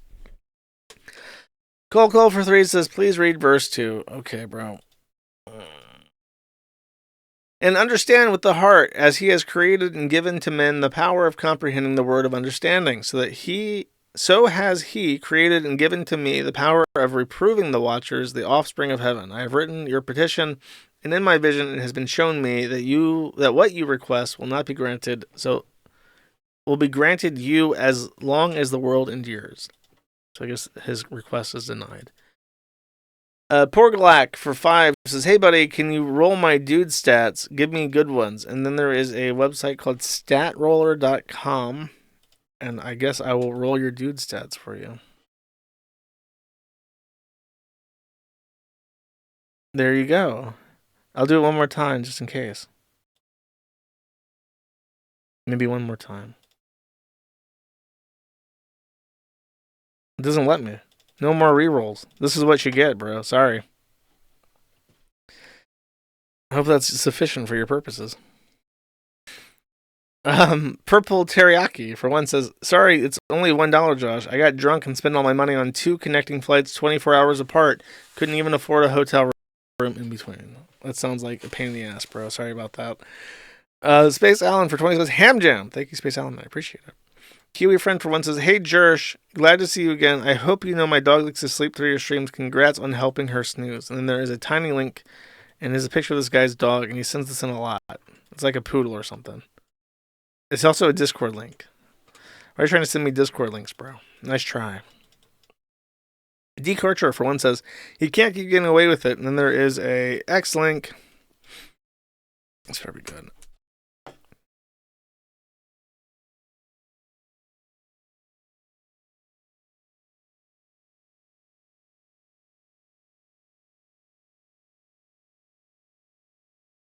It's a video.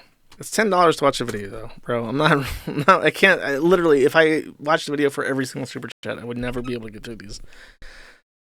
Pirate Mark 420 for 10 says, a friend sent me this. They can't keep getting away with it. And there is, I mean, bro, I hate to break it to you, but I do have autoplay off. I'm sorry.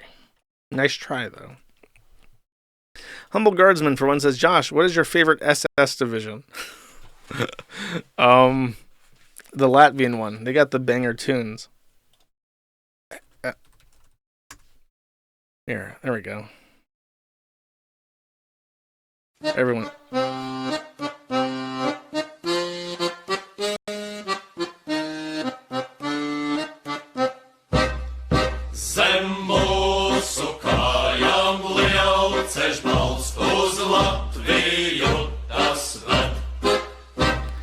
I don't know how to spell that, so I hope you saw it when I played it. It is a great song. 14 Branchland for 10 says, DSP Outlast Another. I do not know who that's in response to. Oh, the tranny, I guess. Yeah, I guess he does. Giga Cake for 3 says, it has been 428 days since anyone claims to have seen Mama JF. She's so fucking dead, and I think what's-his-face got away with it. He's lucky that he murdered somebody that he could kill without any sign of a struggle at his house. and that nobody noticed because she was mentally disabled, and in a country that's full of incompetence. Tetrabax for 5 says Dragon Ball ripped off Wukong. I mean, how many things produced in the West ripped off Zeus or Hercules or Poseidon? You know, it's the same exact thing. Wukong is just one of their myths. Judy Tester for 2 says alternative to the dog, and then there is a link.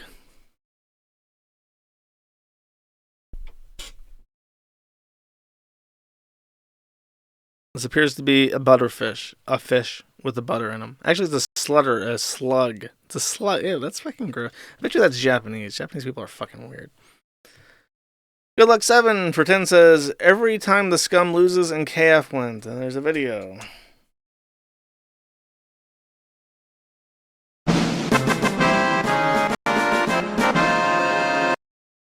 Every time I never played Final Fantasy, but I did know that song where it goes like, now you're dead, and we killed you, we took you by surprise. Which is like an extended version of that. It's like fake lyrics put to the melody. Stein Goldman for 20 says, hope you have a blessed week. Ham dance. Thank you. Appreciate it. Hopefully I do too. No Hurt Mr. Metal for 2 says, hey Fag, keep up the good work on the site. Ever since King Cobra JFS Reddit got banned, been posting on your site. Thanks, bro. Praise Cobra's Magic for keeping the site up. Kurt Eichenwald, Anime Masturbator for 5 says, glorious Kiwi Emperor, Juju and Rackets keep making fun of your weight, but true believers know that you're a 9-foot tall, 600-pound wall of muscle. You could crush Juju like the insect he so resembles.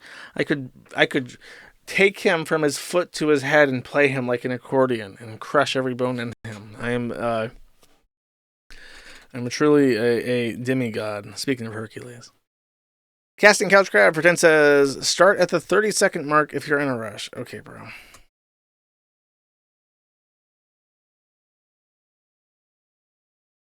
Nathan? How do you know my name? Nathan? Is that you? How do you know my name? Can you hear me? Yes, I hear you. How do you know my name? I've not told you my name. Hey, how you doing? I didn't ask you that. I said, how do you know my name? I've not told you my name. Hey, sure, I'm doing fine as well. Nathan? Retard kid. It's you, Nathan. How do you know that my name's Nathan? Hey, how you doing, Nathan? Why are you calling me Nathan? Haven't seen you in such a long time, Nathan. Never met you before in my life. Never have I told you my name. Nathan? Put your hands up. Put your hands up. If you run away, I'm going to shoot. 3, 2... He stole his car. Nathan, is that you?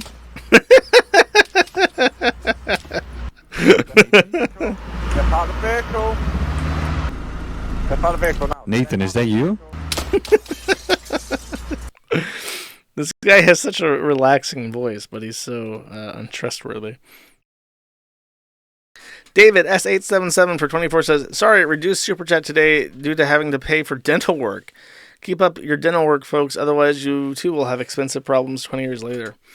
Should have gotten a dental plan. Lisa needs braces. Yes, I had a tooth pulled. I think I mentioned this on stream. This is why I've stopped drinking Monster as well. I replaced soda with Monster, but I ended up drinking too much, so now I'm drinking tea. Trying to save what's left on my teeth, chat. Good luck with your dental plan. Borello Furman for 5 says, if you had to choose 3 to 5 locales for a Five Nights at Freddy's style fan game about Kiwi farms, who would you choose? I mean, that's not clear. Are they like the good guys or like the bad guys? If they're like the monsters, I don't know. What's his face?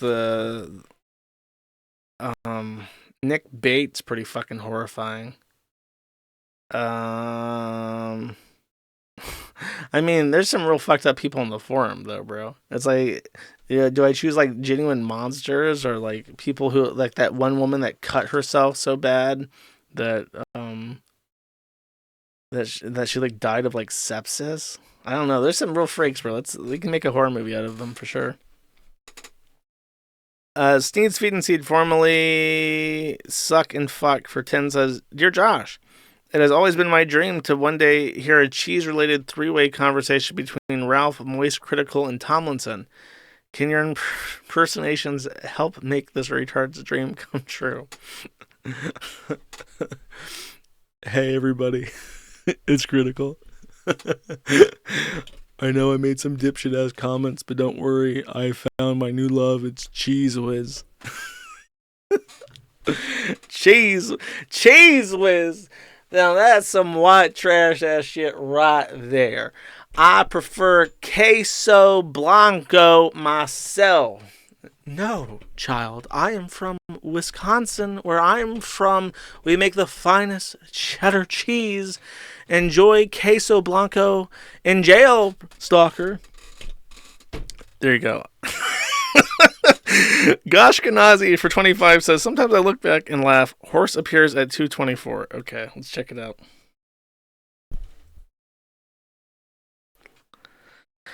Confirm your age. This is burning down the barns at the Karen Farms. Bro, I can't watch this. I don't know why it's age restricted. Maybe if I do a preserve tube. Oh, it is preserved. Okay.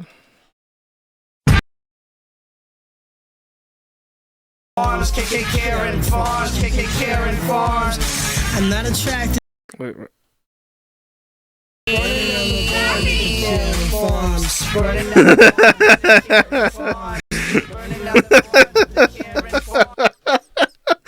You know, I don't think I've ever watched this video enough to notice that May makes an appearance in this. This was a very different time before she got impregnated by a pig monster. What a fine gentleman, helping bring whatever the fuck that is to feed these two retards. Thank you. Tetrabax for 50 says, I'm with you. They're on stash domains to be a shitlord depending on what future holds. I grab domains I think are funny that I could potentially shitpost on. Well, I have a very specific purpose for my domains. Thank you, though. Judy Tester for one says, Gruffin, the F to M, didn't have any children. It's a typo in the obituary. The son was the bearded dragon. Oh my god, that's so cringe, bro. Your animals, no matter how much you love them, are not your babies. They're not your fur babies. They're not your sons or daughters. Sneedo for 2 says, how gay Japan? And then there's a link.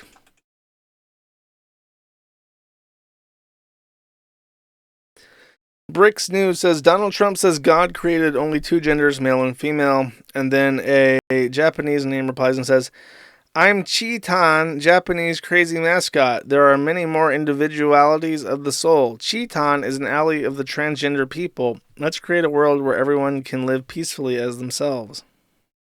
Cheetan has fallen. How mighty Cheetan. I don't know who the fuck a Cheetan is. I hope that anyone who knows what the fuck this is suffering right now. Devious Davi for 2 says, did you see Ruben Sim was trying to get Ghost to arrange a debate for Peppermint Swirl and Ruben on Ghost show, but Ghost won't do it unless Ruben pays him, LOL. I mean, he's a capitalist. Why is he expecting that these Zooms are gonna get favors from him? And in our country, in God's country, you pay for service. Lord X Rush for 25 says, what's the egg picker lore? The guy that spurged out on Boogie Stream on Twitch also Cindy looks like a tipster. Bro, I have no fucking idea what you're talking about. I don't watch Boogie streams, so I don't know what the egg picker is. I'm sorry. Tetrabax for 20 says, imagine failing at the character select screen. At least play your cards instead of whatever this is. What?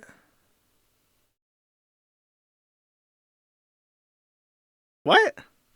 I have no idea what that's a reference to. I'm sorry. Carnova for 5 says, hey Josh, what are your general thoughts on Richard Matthew Stallman? I don't think you ever talked about him. Stallman is autistic. And he made some weird comments about like age of consent. And I think that's like a thing of his autism, because he's trying to be like strictly analytical, and he doesn't understand. Like, he doesn't understand shit like that. He just looks at it from like a weird perspective. The GNU Foundation and his licenses and the shit he's done for free software are very important. And he seems like a very nice guy. But that kind of like autistic guy, idealist can't exist anymore. It's the industry is what it is, and you can't survive like that. Doodlepot for 10 says, first time dono, can't wait to listen after work. Thanks for what you do, dude. I appreciate it. Thank you very much. I hope that the stream lives up to your expectations. Father Elijah for 2 says, I have heard you rightfully bitch about how all new games suck for years. Have you seen any gameplay for Deadlock? I got an invite a few weeks ago, and now my buddies, and I can't stop queuing. I have been invited to play Deadlock. It is installed on my computer. However, the play times are like ridiculous. I can't fucking make them. And I don't know. I did play like the little thing. If you don't know, Deadlock is the new Steam game that's in development. It's literally like everyone says. It's like a mix of Overwatch, Dota 2, and Team Fortress 2. It's like a hero shooter that has minions that you have to farm for gold and upgrades, and it's a first-person shooter like Team Fortress 2. And it kind of has like the Source aesthetic. I played it, and I played all the different characters, and I tried shooting the minions, and like I don't know, the gunplay just didn't feel that exciting to me. Like I just want to shoot people. I want something. I don't know. It just didn't scratch my itch. Maybe it's really fun if you're. I'd rather just play Dota though. It kind of feels like Valve's going into competition with itself. It's fucking over its own shooter games, and it's Dota 2. Which has had like a stagnant player pool for years now, so it doesn't seem like a bright idea. I'm not very excited for it. Borello Furman for 2 says, would you say there are any bad choices for first programming language to learn?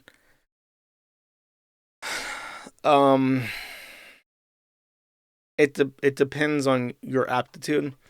If you are a very patient person, and the worst thing that could happen, I suppose, is that you could try to learn a language that has a very, very steep learning curve, and then you would lose interest or become demoralized and stop.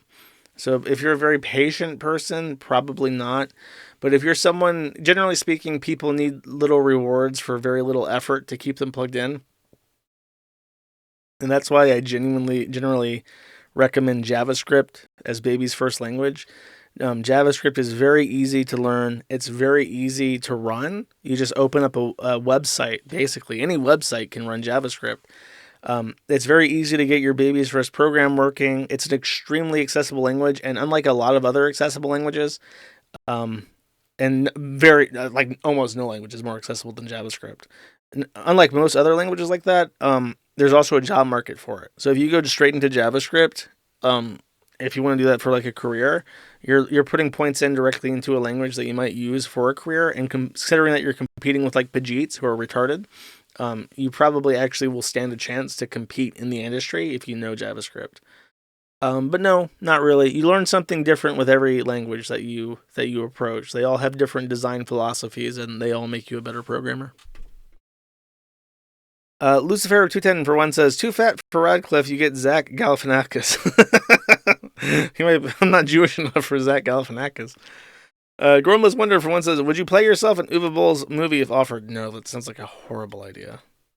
If he needs like a no, I was gonna offer to make a cameo, but I think that's a good idea. I gotta protect my spine at all costs, chat. Aryan Queen Generator for 5 says, PPP was alone in a shack with a blanket. You would be shocked how good Arby's tastes in a shack while you're cold. I mean, when you put it like that, I guess maybe Arby's is okay. Real Frog God for 1 says, Josh, you never acknowledged me when I mentioned this to you on kiwi.cc, but person looks like you, Tom Burke. And there's a link. Okay, let's check it out.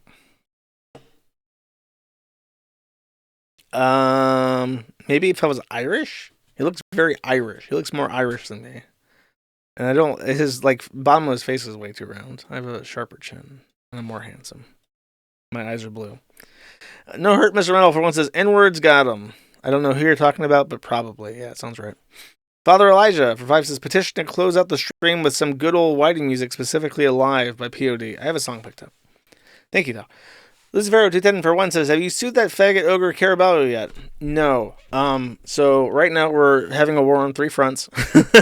I'm waiting for one of the two legs of the campaign to close before I look at Caraballo. But the clock has a lot of time left on it for that, and we will pursue that. Nora Vanguard, for one, says, Miki No More on YouTube did a vid on Review Tech USA. It was a great watch for people who didn't know all the history like me. I would recommend chat to look it up. I watched the June the King video on him, I think, and it was pretty good. And I didn't know anything about him, so... June the King's one of the good ones, by the way. TP Deluxe for 2 says, have I ever even seen...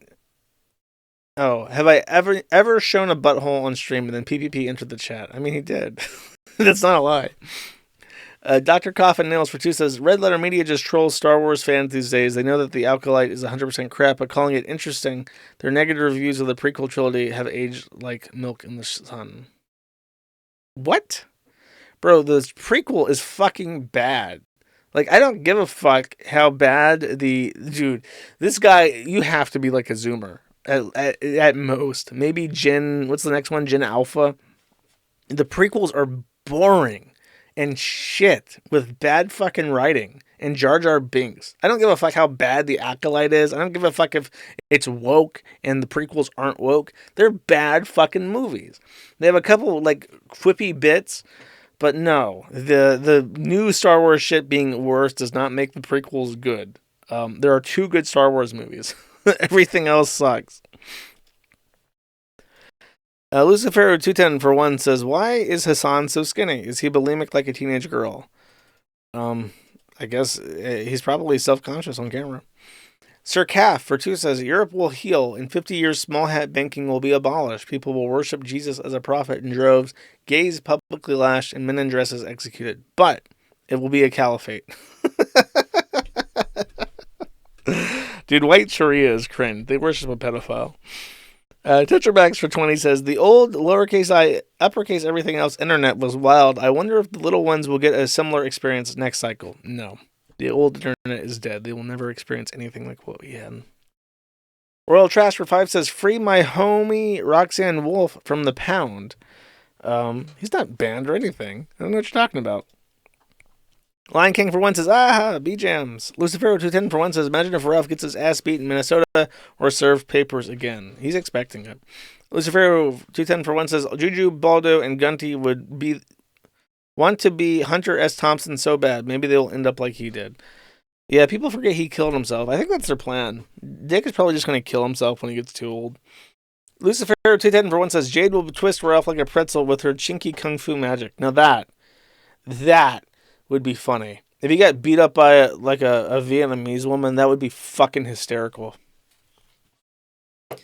MH Dark Law for 2 says, hey Josh, Josh, why are you always going to Crackett's children like that one time you called them a brood of retards? Oh wait, I do remember that. I do remember that when Ethan Ralph said insulted his children, and Ricada forgave that. Interesting. Blind Oracle for 50 says, and here we find Josh's role in Horus to Jim's God Emperor and Ralph the Talon. I have not a fucking clue what that means. I apologize, but thank you very much. Tetrabax for 20 says, colonization of Jim's driveway with smallpox and other communicable diseases is underway. I guess from Ralph, history is cyclable. Bro, Ralph's about to, like, explode and like he's filled with gas. I'm trying to imagine like a porous monster, like what's his name? The guy that hates black people. Imagine that guy, and he's describing a monster, and it's like a giant sponge monster filled with poison gas, like a coughing Pokemon thing. Lovecraftian monsters, like a giant sponge filled with gas, like a coughing. But it's monkeypox. And it's Ralph, and he's going to go to the driveway and huff and puff and just spray this cloud, this miasma of monkeypox dust all over the place. That's what's happening right now. Red Eyes Black Dragon for 10 says YouTube link. Let's check it out. It's Ghost. Ooh, this is an old one. This is the good stuff. 832, what's up? Hey, what's up, Ghost? What's up? Who the hell was this? That's Asho. Oh, damn, it's Ashhole. What's going on, Ashhole? Are you going to a Christmas party? No, I'm going to get a ultrasound You're going to go to get an ultrasound. Why? because I got punched in the balls by my aunt right now. No, not right now. Yesterday. You got punched in the... Wait a minute. How are they going to give you an ultrasound on the sack? Because there's it's bleeding because they're like purple, and they don't know if they need to do surgery in it. So they're Wait a minute. Why is your aunt even going for that portion of your body anyway for any type of a disciplinary action? Why is she even touching your private parts, Ashhole? I got 6 Fs in school. You got 6 Fs in school, so she decided to give you a swift kick to the balls? Yes, I can learn my lesson. So you can learn your lesson, for Christ's sake? Well, at least, hopefully this will prevent you from reproducing. But still, I mean, wrong, man. You should be, kicked to the privates. I mean, if anything, your aunt should have, pulled out the cat of nine tails and gave you a goddamn whooping or something, don't you think? Yeah, but like she just went straight in it. I don't think I can shoot no more. What? I don't know. I don't think I can like have babies no more. Did you just say you don't think that you could shoot anymore? Is that what you just told me? Yes. Oh my God! Get that sick son! Get him off! For Christ's sake! Bro, there were hours and hours of the old radio graffiti, and it was very funny. I miss it. That's another thing that died with the internet.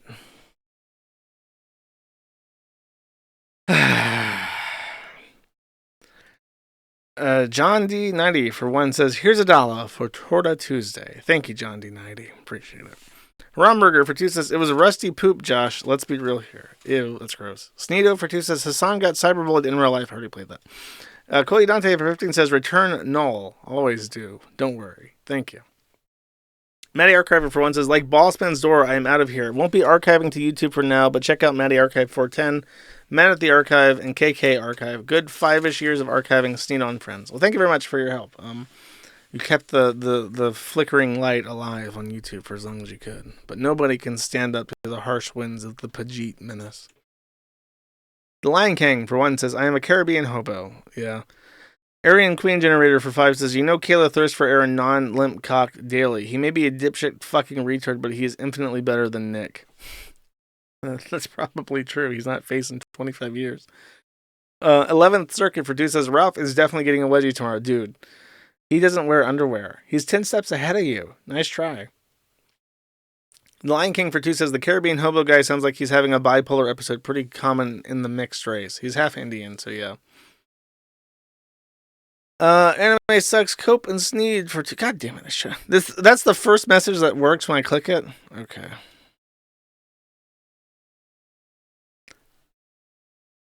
Ezekiel 20. I'm not reading the entire fucking. Oh, it's one verse. Okay.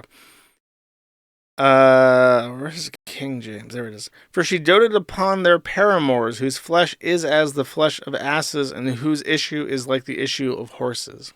I think issue is like penis. The very famous verse. Tetrabax for $300 says, "Great stream. See you on Pizza Day. One squirrel has created a nest in the feeder and is barking at the others. I think I can recreate the World War II pigeon-guided rockets with squirrels with some effort." Sounds like too much effort. Why are you feeding rats? If I set up bird feeders and I got fucking tree rats in them, I'd be pissed off. I would want to see birds only, bro. Thank you very much, though. Appreciate it.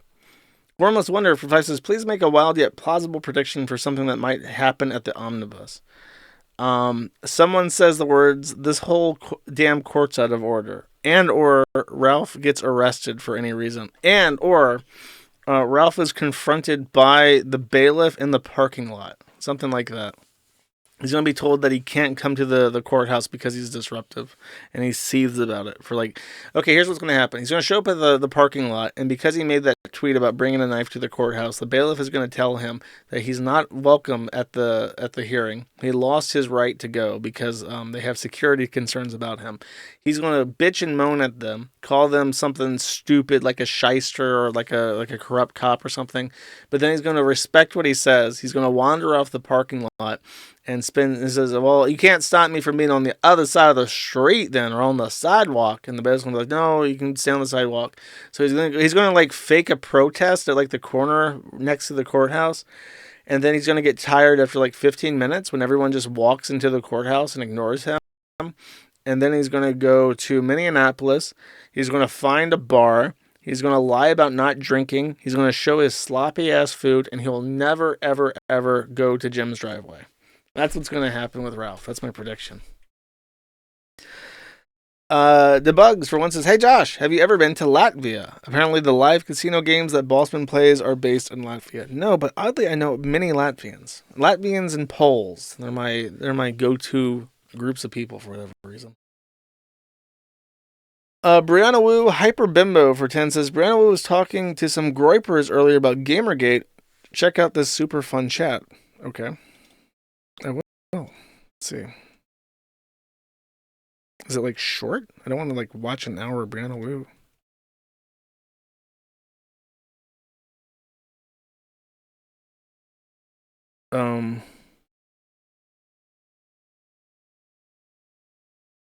It's called No Holds Barred, episode 45 by Dalton Clodfelter. I'll just show you on screen. I don't think I can listen to this because I'm banned, bro. There you go, though.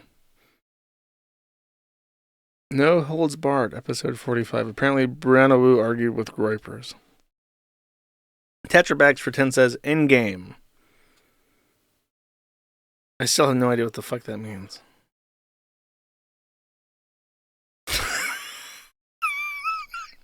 Sorry. What a banger to go out on. My bad, bro. I tried my best, but I'm retarded.